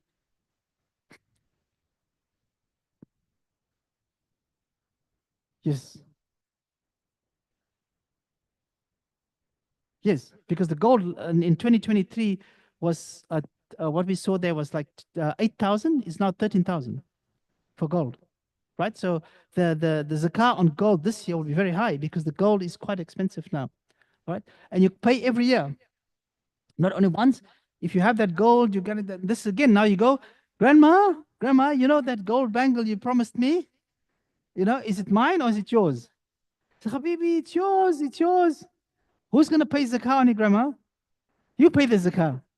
You pay the zakah. So you better say, give it to me then. Give it to me. Because now it belongs to me. All right? That's on the gold. You bought some land in Indonesia. Is it zakatable? It depends on your intention. I'm buying land. I don't know what I'm going to do with it. Maybe, maybe not, whatever. There's no zakatable. If you buy it with the intention of reselling, making money, it's zakatable. So your intention is very, very important when you do these things. All right? Clear intention to resell is zakatable. Personal use, non-zakatable. No clear intentions means you're not sure. You'll decide later. No zakah. Condition intention. If something happens, if I do this, if I get married, you know, not zakatable. And clear intention to resell, the least it's zakatable. This is the.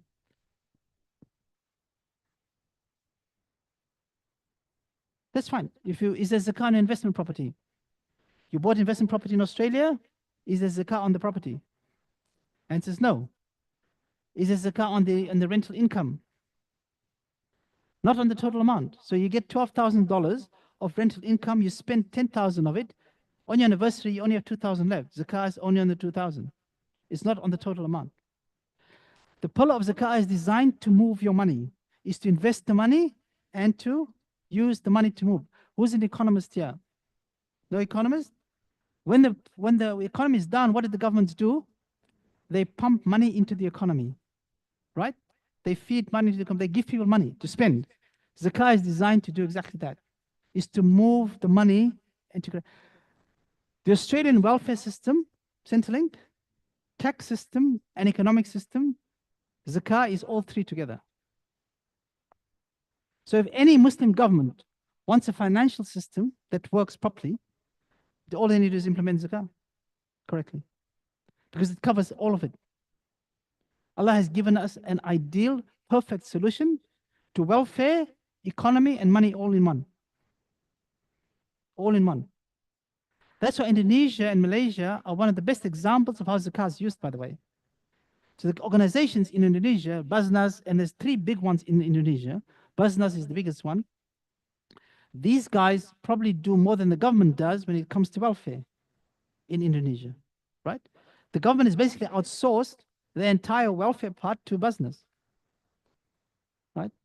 So you can see the power. If they just take it up one level and made it part of the government and run it properly. So in Malaysia, I don't know about Indonesia, you guys can answer me. In Malaysia, they actually deduct zakah from your income, from your salary. Do they do it in Indonesia? No? So in Malaysia, they actually deduct zakah from your income. Good idea? Bad idea? Good idea, bad idea? Good. They just say like whatever you earn, they deduct 2.5% of it. Good idea or bad idea? Good idea? Good idea? Good idea? Not a good idea? Women always disagree with us, don't they? Good idea or bad idea? Bad idea, why? Yeah. Good idea, bad idea. What she said? She your sister? Good idea, bad idea. Bad idea, why? Fundamental reason why it's a bad idea. One, zakah is not calculated on income. It's not based on income. If I earn $200,000, I spend it all, I don't pay any zakah. If I earn $50,000, I save 20, I pay zakah. So zakat is not based on income. So you can't take people's zakat from the income. But it's a good idea in the sense where they say, okay, maybe we'll help you calculate so you don't miss out. It's a bad idea because it teaches people a different understanding of the deen. It goes against the principle of how zakah is calculated. So when we speak to Malaysians now during Ramadan, especially people call us up, say, can you help me calculate your zakah? What happens is when we say, okay, let's go, how much savings you have? No, this is my income, brothers. No, it's got nothing to do with your income. No, I got to count my income. No, sister, it's not going to. So they've already changed the understanding of the pillar.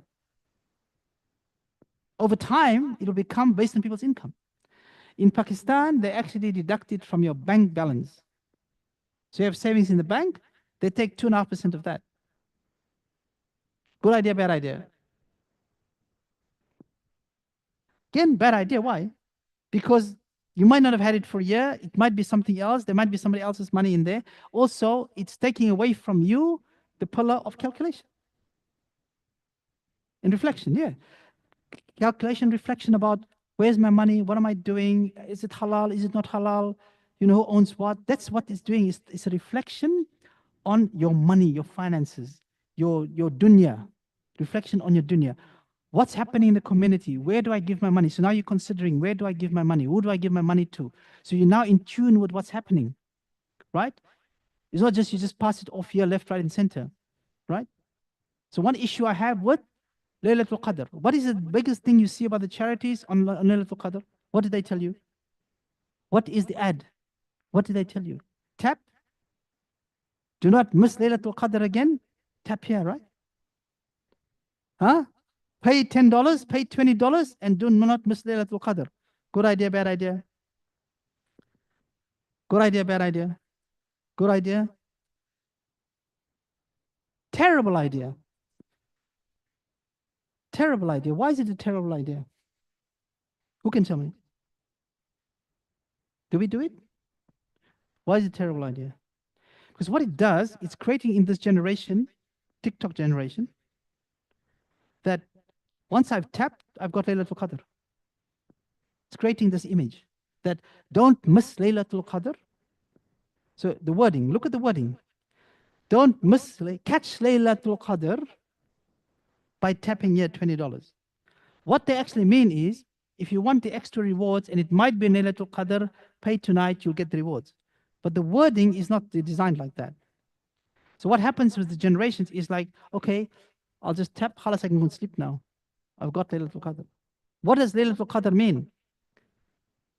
Is the reward of min alf shahr, more than 11,000 months, 83 years and 4 months. More than that. But what do you have to do? Be in ibadah from nighttime until Fajr.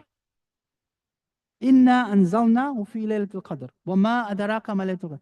Laylatul qadr min alf shahr. Tanazzalu malaika wa ruhu fiha. And what's the last ayah? Laylatul qadr min alf shahr. Tanazzalu malaikatu wa ruhu fiha bi'idni rabbi min kulli amr. Salamun hiya hatta matla'il fajr. Until Fajr. So it's telling you how to get this, not to tap. You with me? So when you tap and you give, I don't say don't give, but don't now assume, khalas, you've got Laylatul Qadr. You need to be in ibadah until Fajr to get the 83 months and years of reward. All right? So these are business super shares. Who's got shares? Shares? You got shares? Okay. Now, how do you calculate your shares? Once again, there's two things. There's the easy way and the difficult way. May I ask where you got shares in, sister? If you don't want to say, it's okay. Telstra. Let's say guess she's got Telstra shares. So if you pay Telstra shares, then if you get one of two ways. Let's say the sister's got 100 shares in Telstra. The easy way is, how much are they worth if I sold them today? Right? So if it's $1,000, you pay $1,000. Or you can go the long way, say these are long-term shares, it's the same as investment property, I'll only pay in the dividends. Okay, pay in the dividends, but you still need to pay on part of the long-term shares. So how do you calculate that? Is by determining what part of Telstra you own, based on the number of shares you have. So you have to do a financial calculation on their balance sheet. your percentage and everything, and determine that and pay it. If they don't pay zakat, which they don't. But if you have shares in a company that pays zakat, no problem. So the easiest thing to do is, if you have shares, whatever the value of those shares are, on your anniversary, just pay on that amount. That's the easiest. Yes. Uh-huh. Okay. Self-managed super or just normal super? Okay. You're not paying the super because Hijaz is taking care of the super, right? So you don't pay any of the super. Where's your super? She's in Hijaz. Where's your super? Who has super? Where's your super, guys? Where's your super? Host Plus. Oh, where's super? Oh, where's super? All right. Now, if we were going to offer you iftar tonight, okay, we're going to offer you 3 options.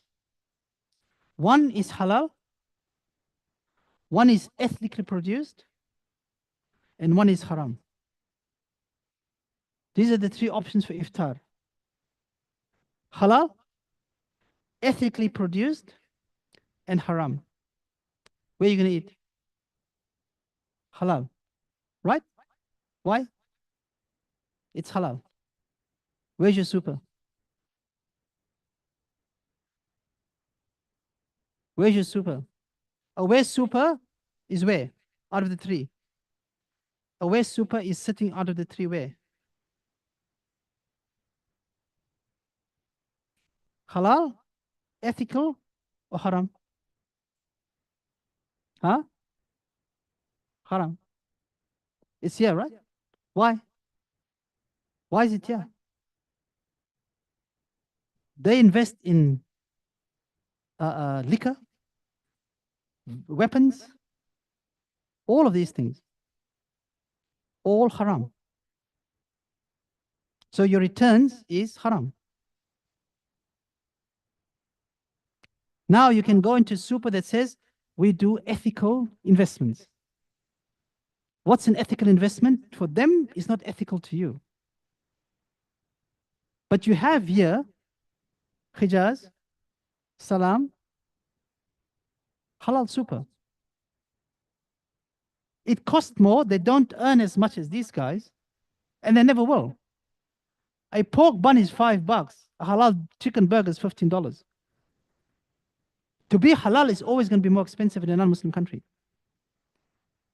But do you eat the pork bun because it's $5? No. So when it comes to your money, make sure it's halal. Make sure it is halal. Move your super. Move it. When it comes to zakah, it teaches you all these things. Do I pay in my super? No. But where is my super? Is it in halal? Right? Who's with Hijaz? Only the sister. Who's with Salam? Who's with Salam? Why are you not with Salam? You don't have super. You're supposed to have super. As a contractor, you're supposed to have super. Let me give you some advice on the contractors who thinks I won't pay super. So a lot of the brothers and sometimes suddenly you're out of a job or whatever, and then you realize that that 9% that I would have saved, it was hard at that time, but it's worth doing. Even if you do self-managed super, right? It's worth doing. I have so many personal experiences about this where people, the contractors, they don't pay themselves super because they use the money. So when you use the money and you get used to not paying that, not having that money, like in a time, like when you get to retirement age, it's much easier to have. Okay. All right, so that's super, and that's halal super. So I've given you a lot of things to think about, right? You didn't think it was going to be about a zakat class, right? All right. Now, loans. What is a loan? If Jeffrey owes Muhammad $10,000, Muhammad is calculating his zakah. Does he add the $10,000 as part of his asset? Yes or no? Only if it's a strong loan. Strong loan means he knows he's going to get his money back. Right? So then he adds it. If he thinks Joffrey is a bit of a dodgy guy, he's probably not going to get it back, maybe, whatever, he doesn't add it until he gets it back. So it's a strong and weak loan scenario. All right. We talked about all of that. Can I deduct anything that's in arrears? All arrears and overdue payments can be deducted. So what would be an arrear payment? Mr. Contractor over here became dodgy, didn't pay his tax last year, right? So now this year he knows he's going to get into trouble. He better pay his tax. So let's say last year he spent the $10,000 that he saved for the tax, but didn't pay it. He bought his wife a beautiful car, but the tax is due. So now this year he's doing his calculation and he knows, "Khalas, I need to pay this tax. It's arrears." He can deduct the $10,000 tax from his calculation. So instead of 35,000, becomes 25,000, but he has to pay the tax. All right. If he then chooses not to pay it again, it becomes zakatable again. All right. Unlawful income, we talked about that, and the things are not payable. So just a good example here is Bilal. He's a tradie, so his car is not zakatable. His work car is also not zakatable. Anybody here air conditioner electrician? Anybody installs air conditioners? He's not here? All right. So 10,000 of cash zakatable, 20 grams of gold zakatable, 100 grams of silver zakatable, 50,000 business zakatable, 5,000 business zakatable, 10,000 business non-zakatable of his trade and tools. So your trade and tools are not zakatable. So your truck, your van, your stuff. So that's why I was asking about the AC guy. Who knows how do they install ACs in a house like this one? What pipe runs from here to the back of this unit? A copper pipe, right? A copper pipe, right? That's one of the most expensive parts of this thing. So is the copper pipe part of his tools or part of his inventory?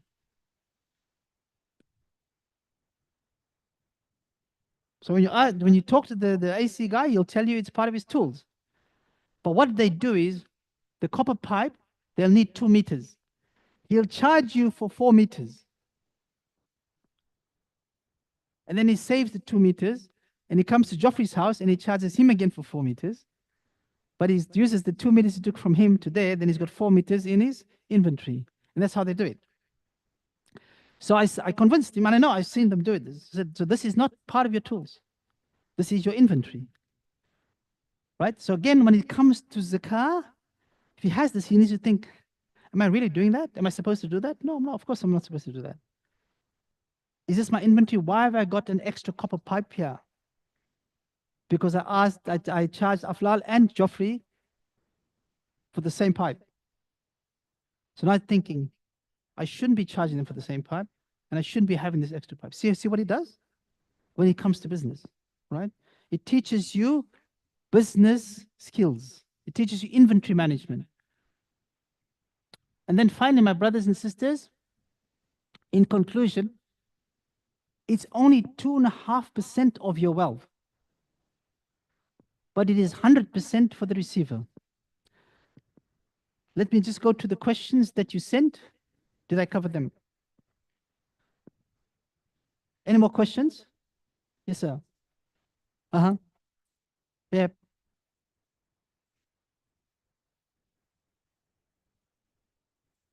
Yep. Just on the installment. Yeah.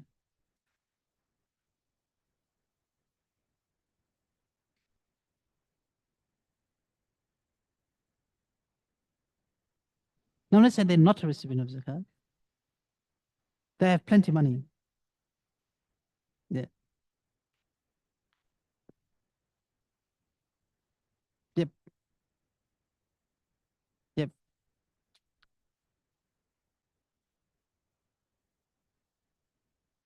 Yep. Yep. Yep.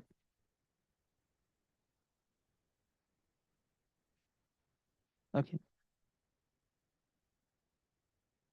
All right. So the sister's question is, in Indonesia, there's a group of people there that zakat that asking for zakat. They're not family, but you know that they need zakat, right? So how do you balance off from what I just said? They're not your immediate relatives. So if they're your immediate relatives, khalas, they own it. They get it. Now you say, okay, because your affinity is to Indonesia and you feel you want to help them and you feel that they are more needed than people in Australia. So this is generally, this is how we feel and see. So what's the answer and the solution to this? One, obviously, we have an utopia view of the world. We can say, look, we need to speak to Baznas, we need to speak to these guys to make sure that they take care of these people. So that's one of the first things you can do and should do is, okay, why do you guys do not have access to Baznas? As an example, right? So meaning we're looking now long term. We're looking like, how can we fix this problem? Baznas might come in and say, they're not zakatable. You go, okay, why? So why do I think they are? Versus when what they say, it teaches you again now. So either of you, one of you is going to be right. I don't know what the answer is. But let's go to what's practical. So what's practical and what's emotional is people say that I'd love to give it to my family or the people of Indonesia because I have an affinity to them. It's my heritage, whatever. No drama with that. But what he's saying is now, let us move to say, okay, let's give to Indonesia, but we also leave a portion in Australia. So we fulfill both rights. Because in Australia, as I said, my brothers, Islamophobia, we are fighting a battle that in 10 years from now, if we don't move, masjids like this can be shut down overnight. Overnight. You have no voice. You have nothing to say, nothing to do. Doesn't mean your freedom is guaranteed. We need to move. An example, the hoax of the caravan thing, they changed, not only did they make it like a Muslim thing, but they changed the law. Overnight, they changed the law.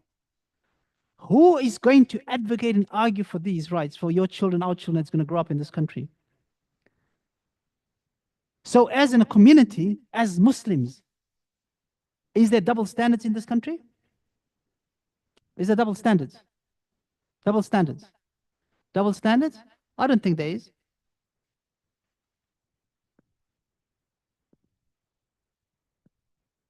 Why do I don't think there's the double standards? This is my view on the world. I'm quite happy that there's double standards. Because on the day of judgment, there will be double standards. Allah will judge us by two different standards. The believers and disbelievers. So let us not worry about being double standard. Let us show what our standard is. And our standard is higher than theirs when it comes to fairness, justice, and all of that. Let us build our standard and say, judge me by my standard. I don't care what your standard is.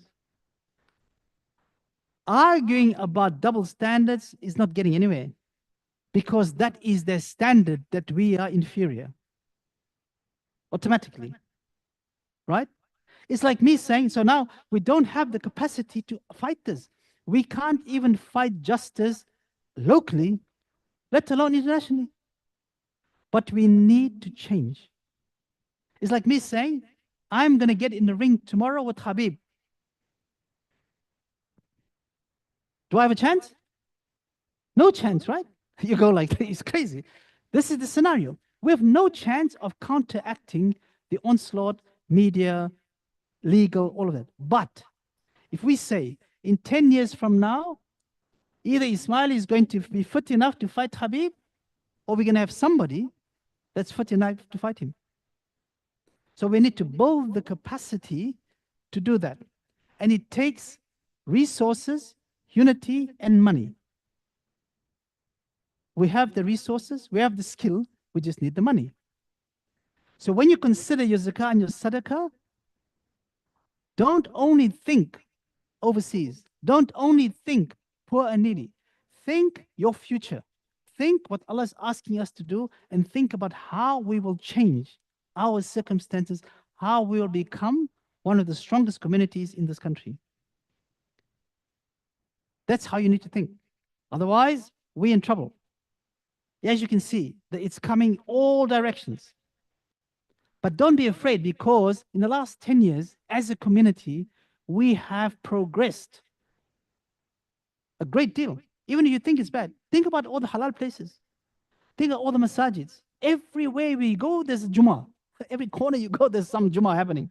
And they're all packed out, right? Look at the legal firms that's running now. Birch Grove, they are the guys.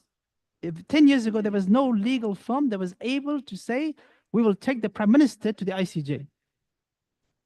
We'll send a legal letter to the opposition leader for his words. They are tackling now all of these things for this hoax bombing thing. So legally, they can challenge the law now. 10 years ago, you think anybody Muslims would even venture into this path? But we need more of birch groves. We need more of the Mustafa Khais, the brothers that's really brave in going after this, right? NZF didn't exist 10 years ago. There was nobody helping locally. We have distributed over $25 million of zakat in Australia. I showed you the 8 categories. We have helped over 25,000 people locally. We work every single day on the ground. Some of the things that we work on, like the Shafa case, is you cannot imagine. You just think about poor. Everybody just thinks about poor. The needy is the biggest category. The needy is the biggest category. Tomorrow, when your son gets arrested, so the kid that got arrested in WA for threatening the mosque, what happened to him? Nothing. He's out on bail. If it was a Muslim kid, what happened then?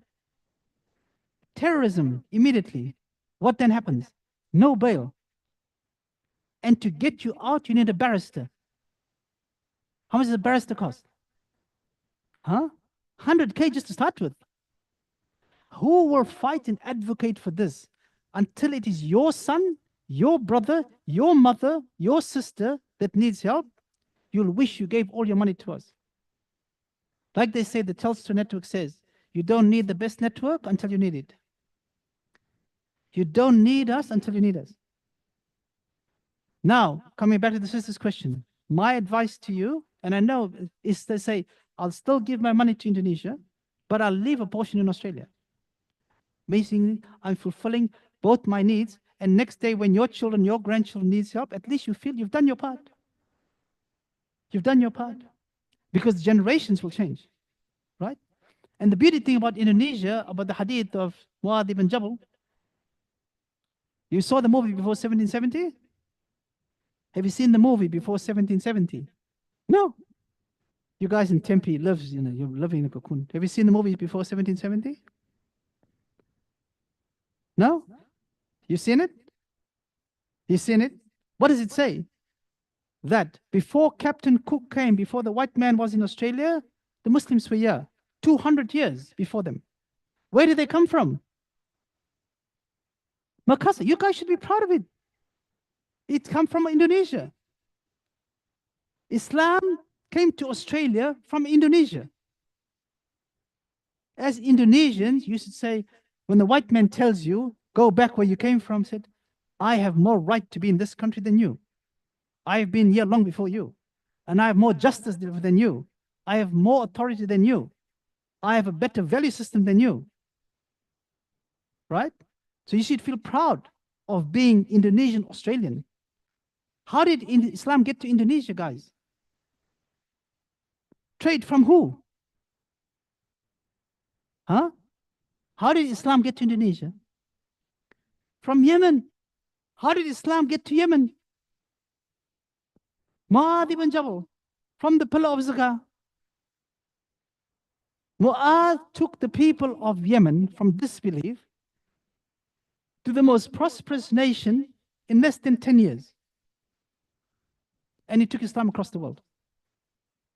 The model is there to show Zakah implemented correctly, we can take the Australian Muslim community to be one of the most prosperous communities in this country, and we can Islam prospers in peace. If you look at around the world, even in the time of Prophet ﷺ, when there was peace, Islam flourished. That is the principle of our deen. Beauty, equity, justice. And it's an outward religion. It doesn't teach us to go and hide in a cave. It doesn't teach us to be inward. It says, go out and teach about this beautiful deen we have.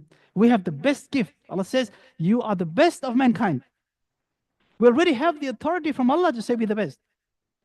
We just have to be brave enough to stand up and say, I'm not afraid anymore. And lastly, when Umar al-Khattab, who was the best leader in the battlefield, who was the most powerful master of battle, Khalid ibn Walid, how many Muslims did he kill before he became Muslim? Huh? He was an enemy of Islam, one of the fiercest enemies of Islam, until he became the sword of Allah. But before the battle of Yarmouk, Umar al-Khattab is the Amir. Now imagine, brothers and sisters, the battle is about to happen.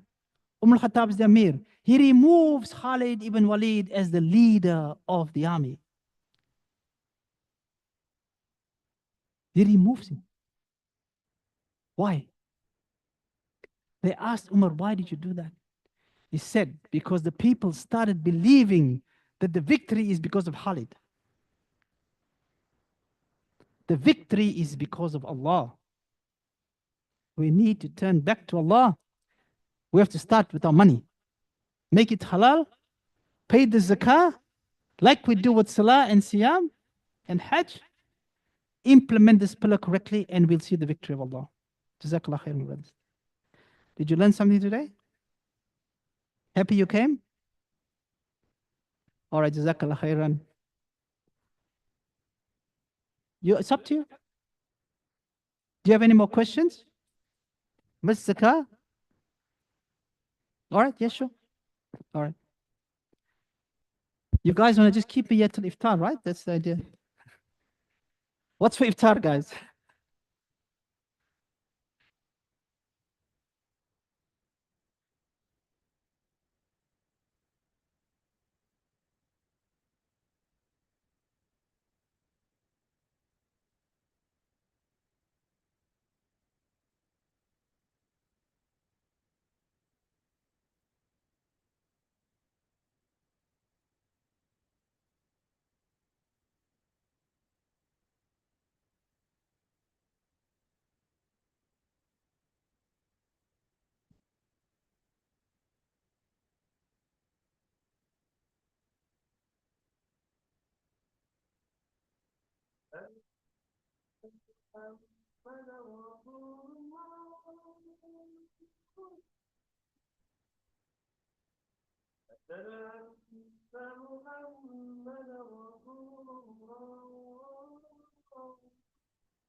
Assalamu alaikum. We'll continue after Salat Dhuhr with questions and answers.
Straighten your line, shoulder to shoulder, ankle to ankle, brothers. Heels or toes? Heels or toes? Toes, all right. Toes on the line. Mobiles on silent.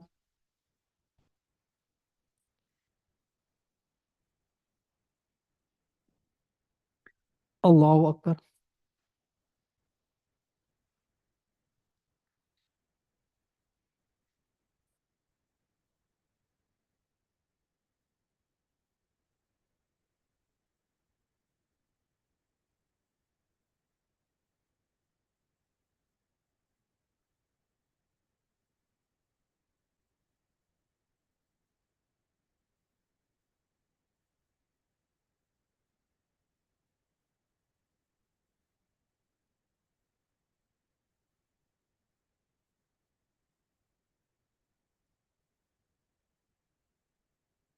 Allahu Akbar.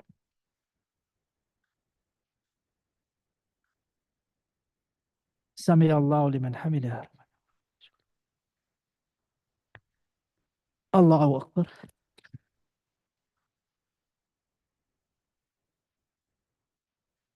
Allahu Akbar. Allahu Akbar.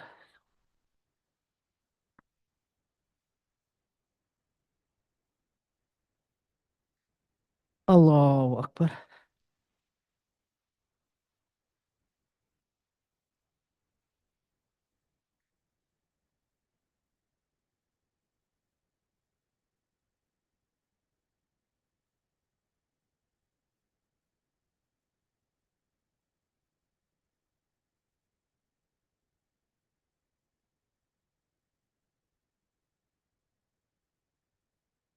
Allahu Akbar.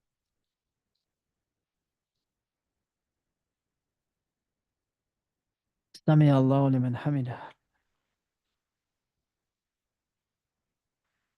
Allahu Akbar.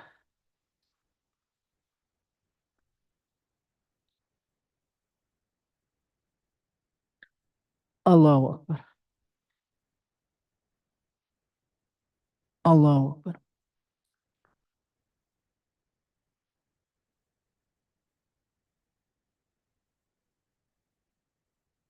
Allahu Akbar.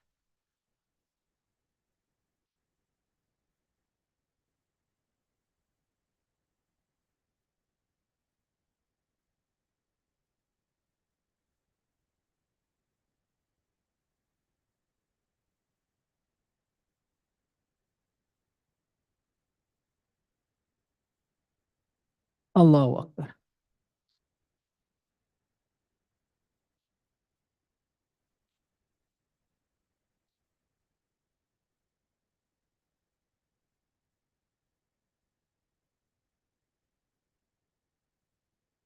Allahu Akbar.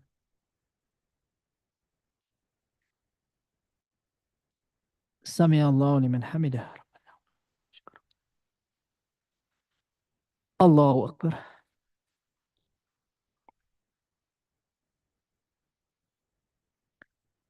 Allahu Akbar.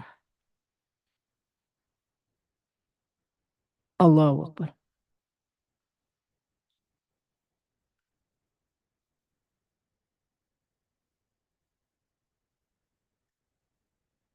Allahu Akbar.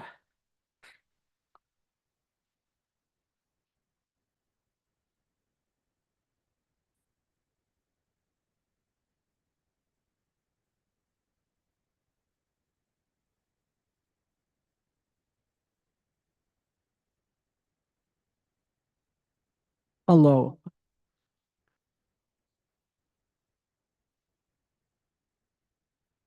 Sami Allahu liman hamidah.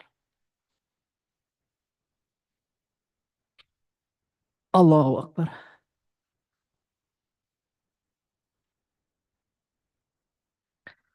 Allahu Akbar. Allahu Akbar.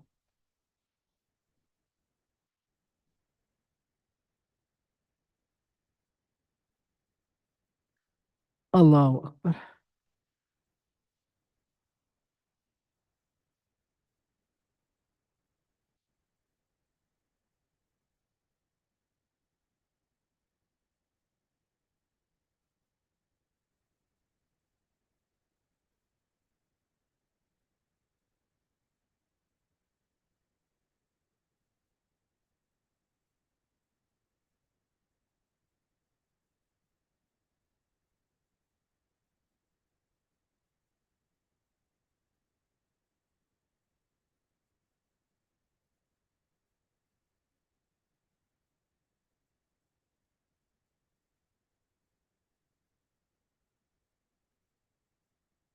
Assalamu alaikum wa rahmatullahi wa barakatuh.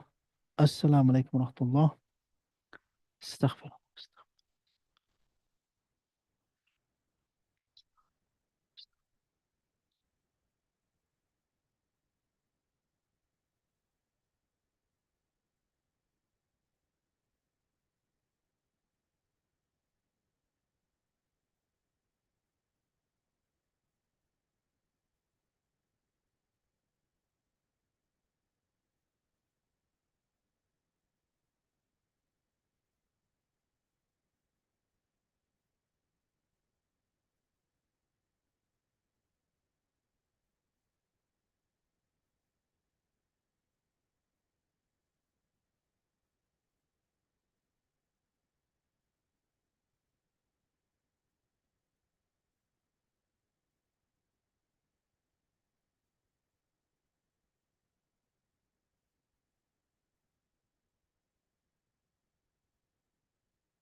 Assalamu alaikum. We'll keep going until about 2 o'clock. Alhamdulillah, Jazakallah khairan, Ustad Ismail David and Brother Ebby Irfandi, again for your time and for that engaging presentation. For sure, we can go on and on and on. It can be endless, but we'll have to set a time for about 2 o'clock, inshallah. What we'll do is there were some questions submitted in the registration form, so we'll see if we can hit any of those if we haven't already covered it. And then we'll open up the floor again for question and answers from the brothers and sisters here. So I'll hand the mic over to Ustad Ismail.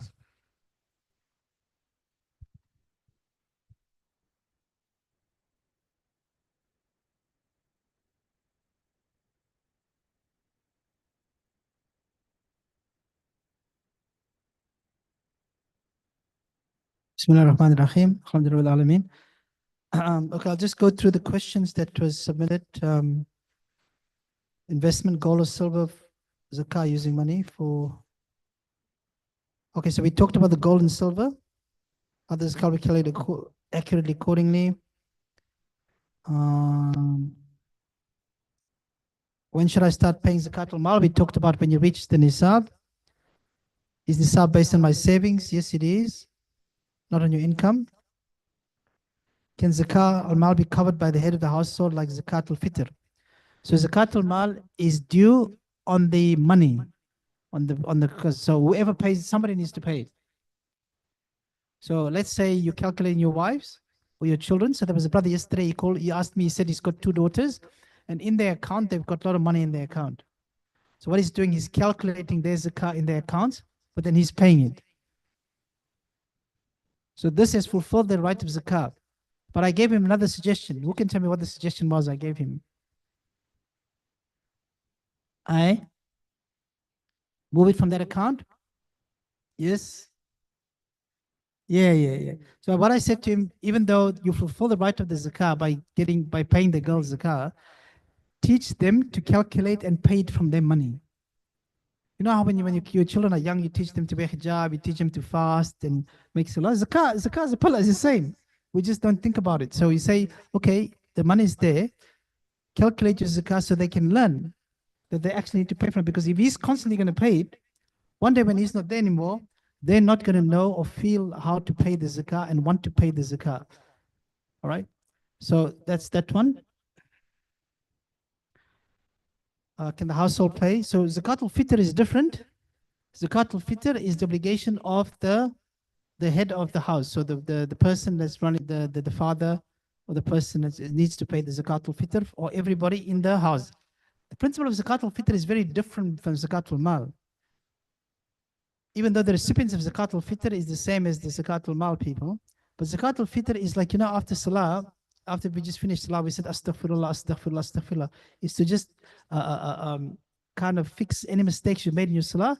Zakat al-fitr is designed to cleanse your fasting for any mistakes you made in your fasting and stuff. So you also, again, you want to pay your zakat al-fitr. All right. And zakat al-fitr is another masterclass on whether it's dates or money. If few years have passed without paying zakat al-mal, how do I calculate? So this is again missed zakat. So an example, the one brother who didn't pay on his super, so he's got missed zakat. There's many reasons why you would miss zakat. First, you didn't know that you needed to pay on something. Secondly, you didn't calculate properly.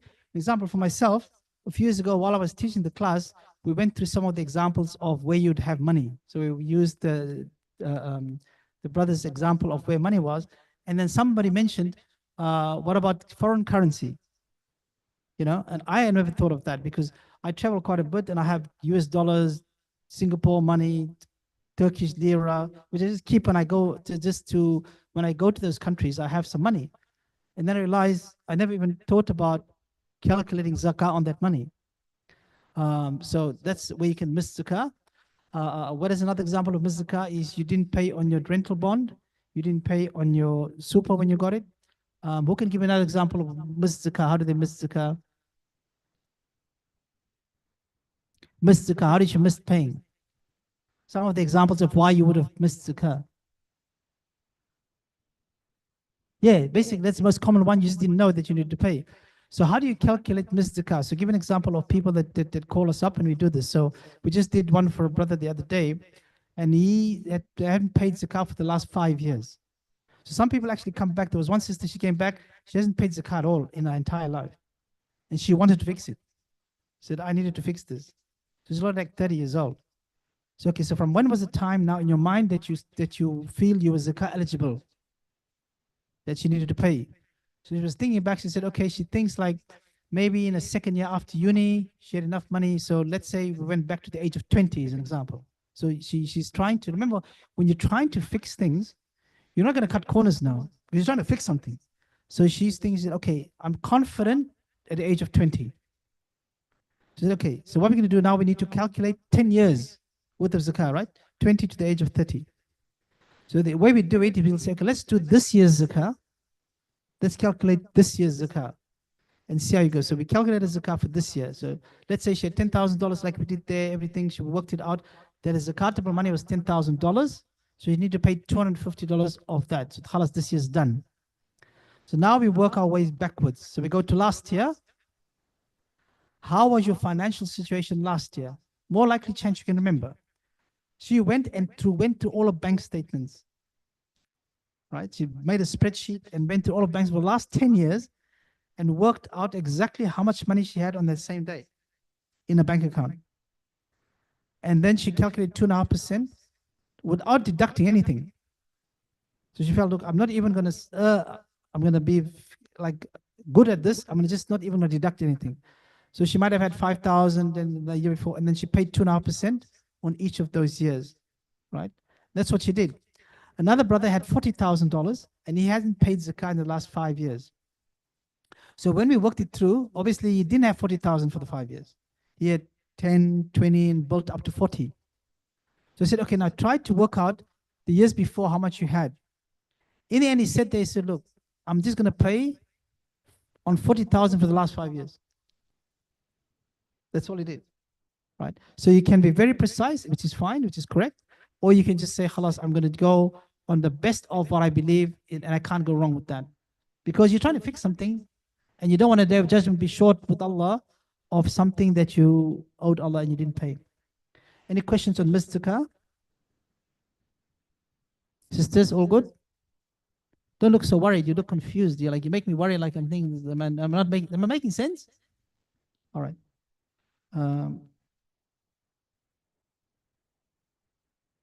Now you have children that's under the age of puberty and they have money in their bank accounts.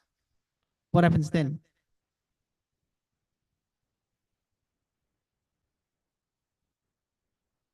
Yeah, somebody needs to pay on the money.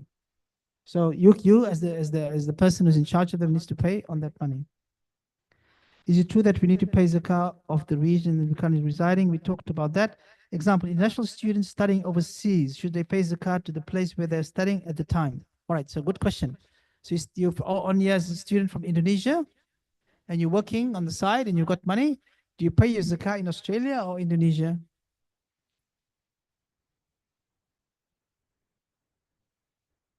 Remember, it's a pillar. Do you break your fast on Indonesian time? Do you pray dua at Indonesian time? Same. Exactly the same. It's a pillar. The pillars are designed to where you are. Like you don't pray on that time. Why is the zakat different? You with me? It's all the same. The pillars work the same for where you are in time and the place. That's all the questions I had. Yeah. All right. So, yes, brother. Walaikum salam wa rahmatullahi wa barakatuh. Okay. Okay.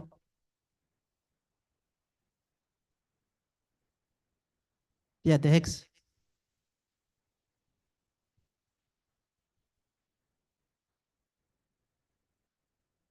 So the hex itself is not, because the hex is a structured loan and the hex is only from the government.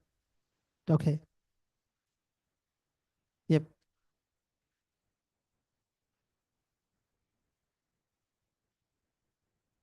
Yep.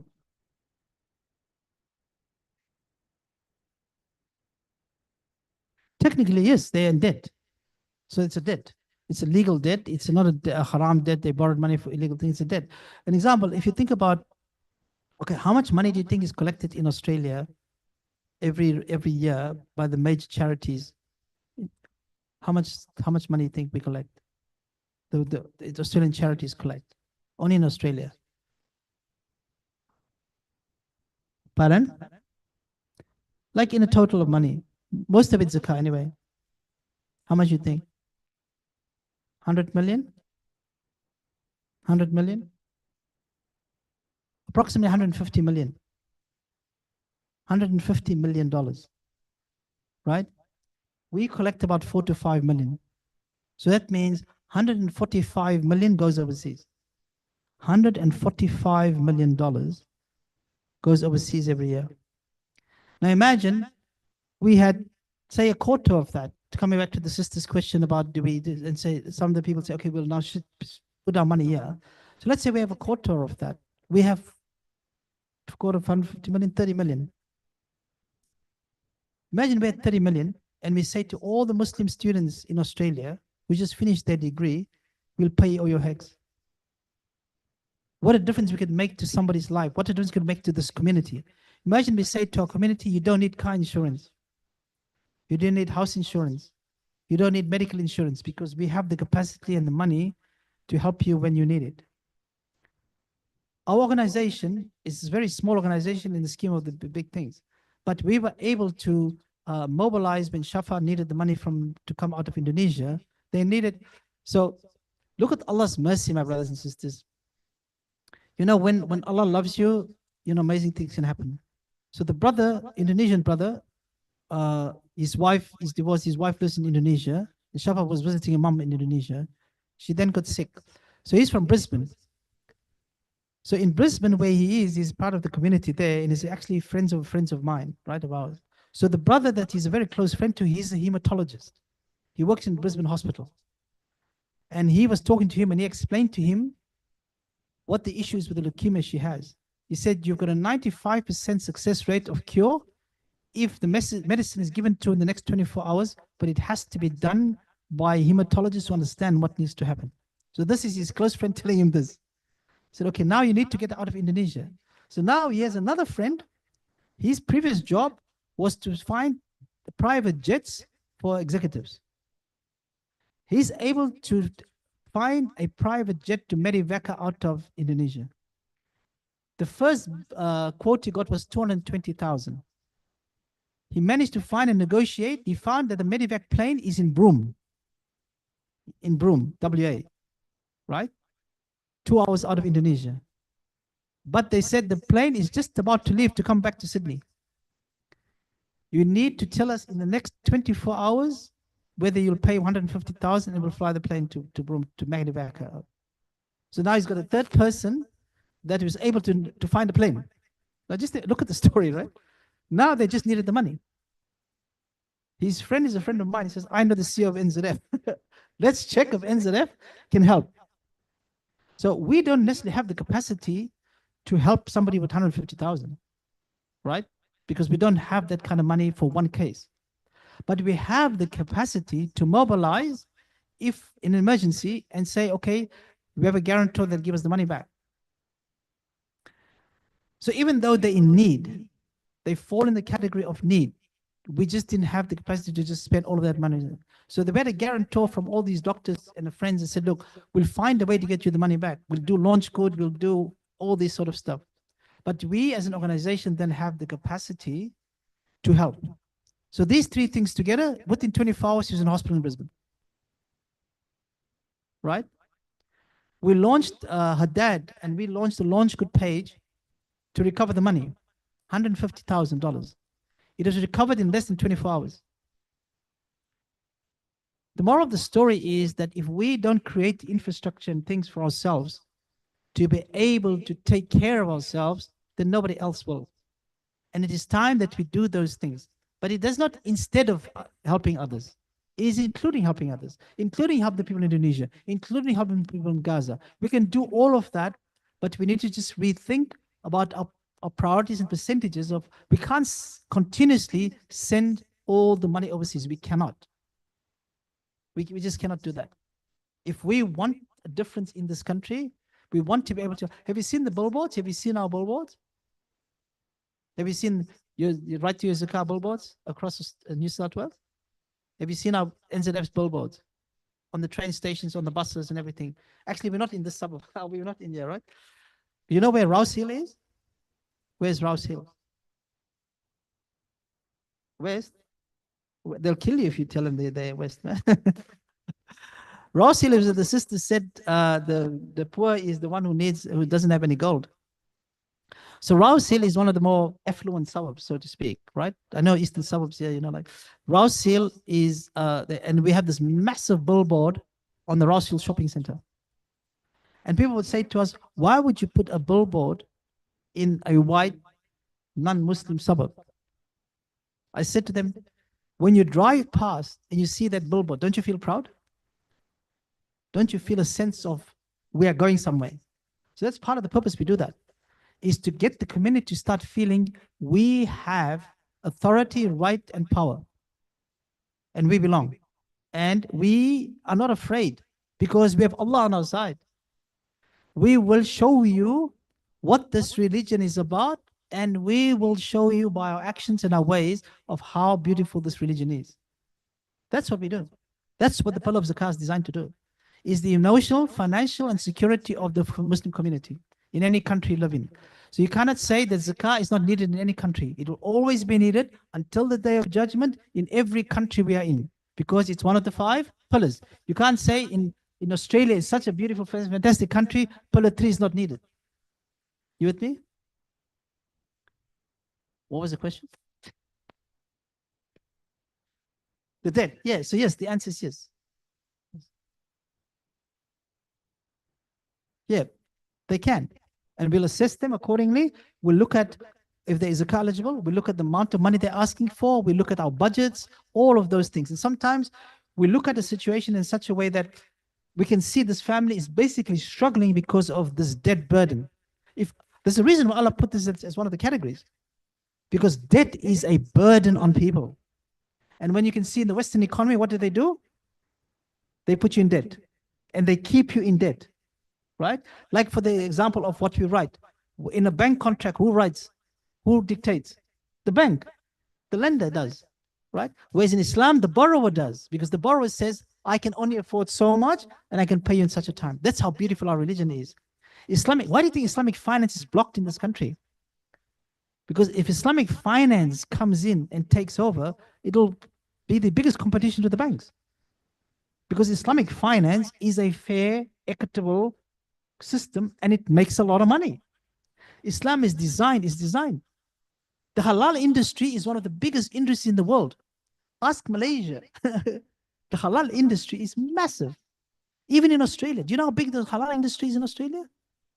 All the airlines, most of the airlines have halal food.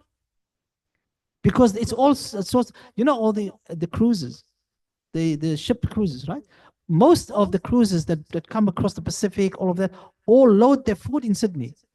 When that ship docks in Sydney, they load like tons and tons of stuff on there. Half of it is halal. The halal industry is next level. So this is a Muslim industry.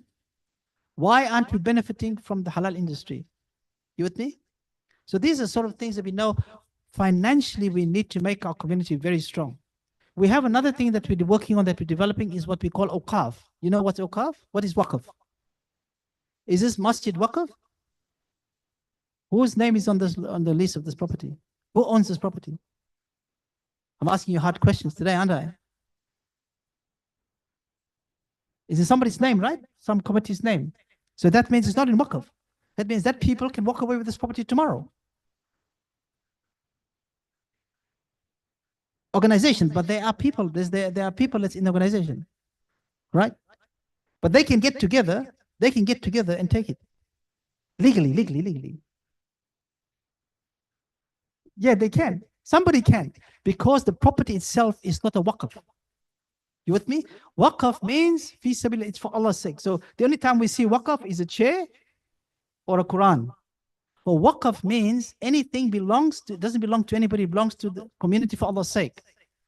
So what we're establishing now is Waqf Australia, Awqaf Australia. And I don't know if you've seen, if you launch it now, Awqaf Australia is developing a mechanism where you can invest and put money into Awqaf Australia. That it's, what is the Bill Gates endowment called? Philanthropy. Do you know what's philanthropy? Endowment. The non-Muslims have been doing this for years. Rich people leave money for them to do good with it, right? This is an Islamic principle, by the way. So Awqaf Australia is developing the same principle where you invest money with them. Then over the next 10 years, we plan to have 250 million Australian dollars in the Waqf fund. Imagine the returns on that. So if the returns on that is 10 million a year, that money is then distributed amongst the community. That's how it works. Anybody who follows politics, do you know how much money is in the Indian Waqf that the Indian government is trying to take? You follow the news? You follow politics? You guys should follow politics. It's important because you need to know what's going on in the world. It's important, right? The Indian government is trying to take the Waqf from the Indian Muslims in India because there is 50 billion US dollars in Indian Waqf. Imagine. Imagine in 20 years from now, we have 20 million or $20 billion in Australian Waqf. Nobody ever has to raise money for a masjid ever again. That's the beauty of where we're progressing, my brothers and sisters. The good news is we're going in the right direction. That's the good news. We just need all you young ones to get on board. And sisters. Any other questions? Any last minute questions, sisters? Done? All right. All done? Sold to the highest bidder? All right, Jazakallah khairan, my brothers and sisters. I enjoyed being here. It's my first time here. I live in Sydney for the last 40 years, and it's my first time here. Thanks for inviting me. Yeah, I go to the airport quite a bit. So I know the mosque down the road, the Malaysian guys. Darul Iman, yeah, I know those brothers. I know you guys as well, alhamdulillah. Just one last thing on local, talking about Malaysia. So you know Malaysia, Indonesia, they sort of the examples of how Waqf and Zakah works. In Malaysia, there are 14 different Zakah organizations for each, one for each state. And they take local to another level. When we talk local, we're talking Australia versus Indonesia, right? Example. They take local. If you're in Kuala Lumpur and you go to Selangor and you need help with Zakah, they won't help you. They'll send you back to Kuala Lumpur. That's how they take local to another level. Now, we talked about your family and then we talked about those closest to you in proximity. So in 2019, March 2019, when the atrocity happened in Christchurch, the families reached out to NZF for help.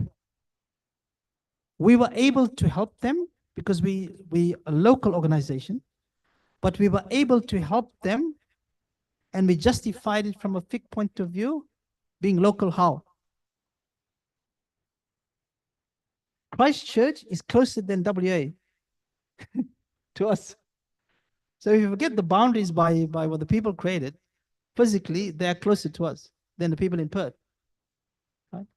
But alhamdulillah, we managed to help a lot of the families during the Christchurch atrocity in 2019.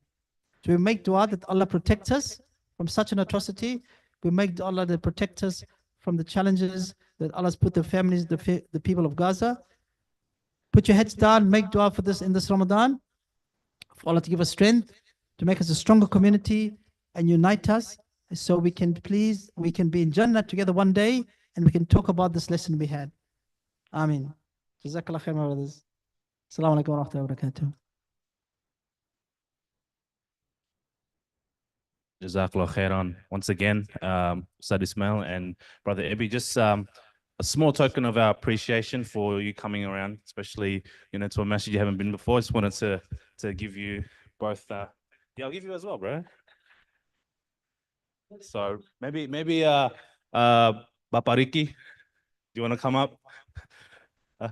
Bapak Presiden, Pak Presiden, since you're here, just yeah. foto juga.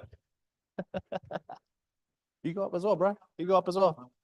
Get the NZF in there. Yeah, good to you. Yeah, for buka. Yeah, there you go. There you go. Yeah, I'll do it. Quick photo.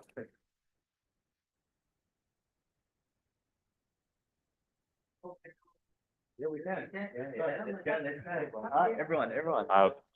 So Jazakallah khairan. Once again, inshallah, this is not the first time, but not the last time. Anyone here going to Hajj? Is there anyone here going to Hajj? Inshallah.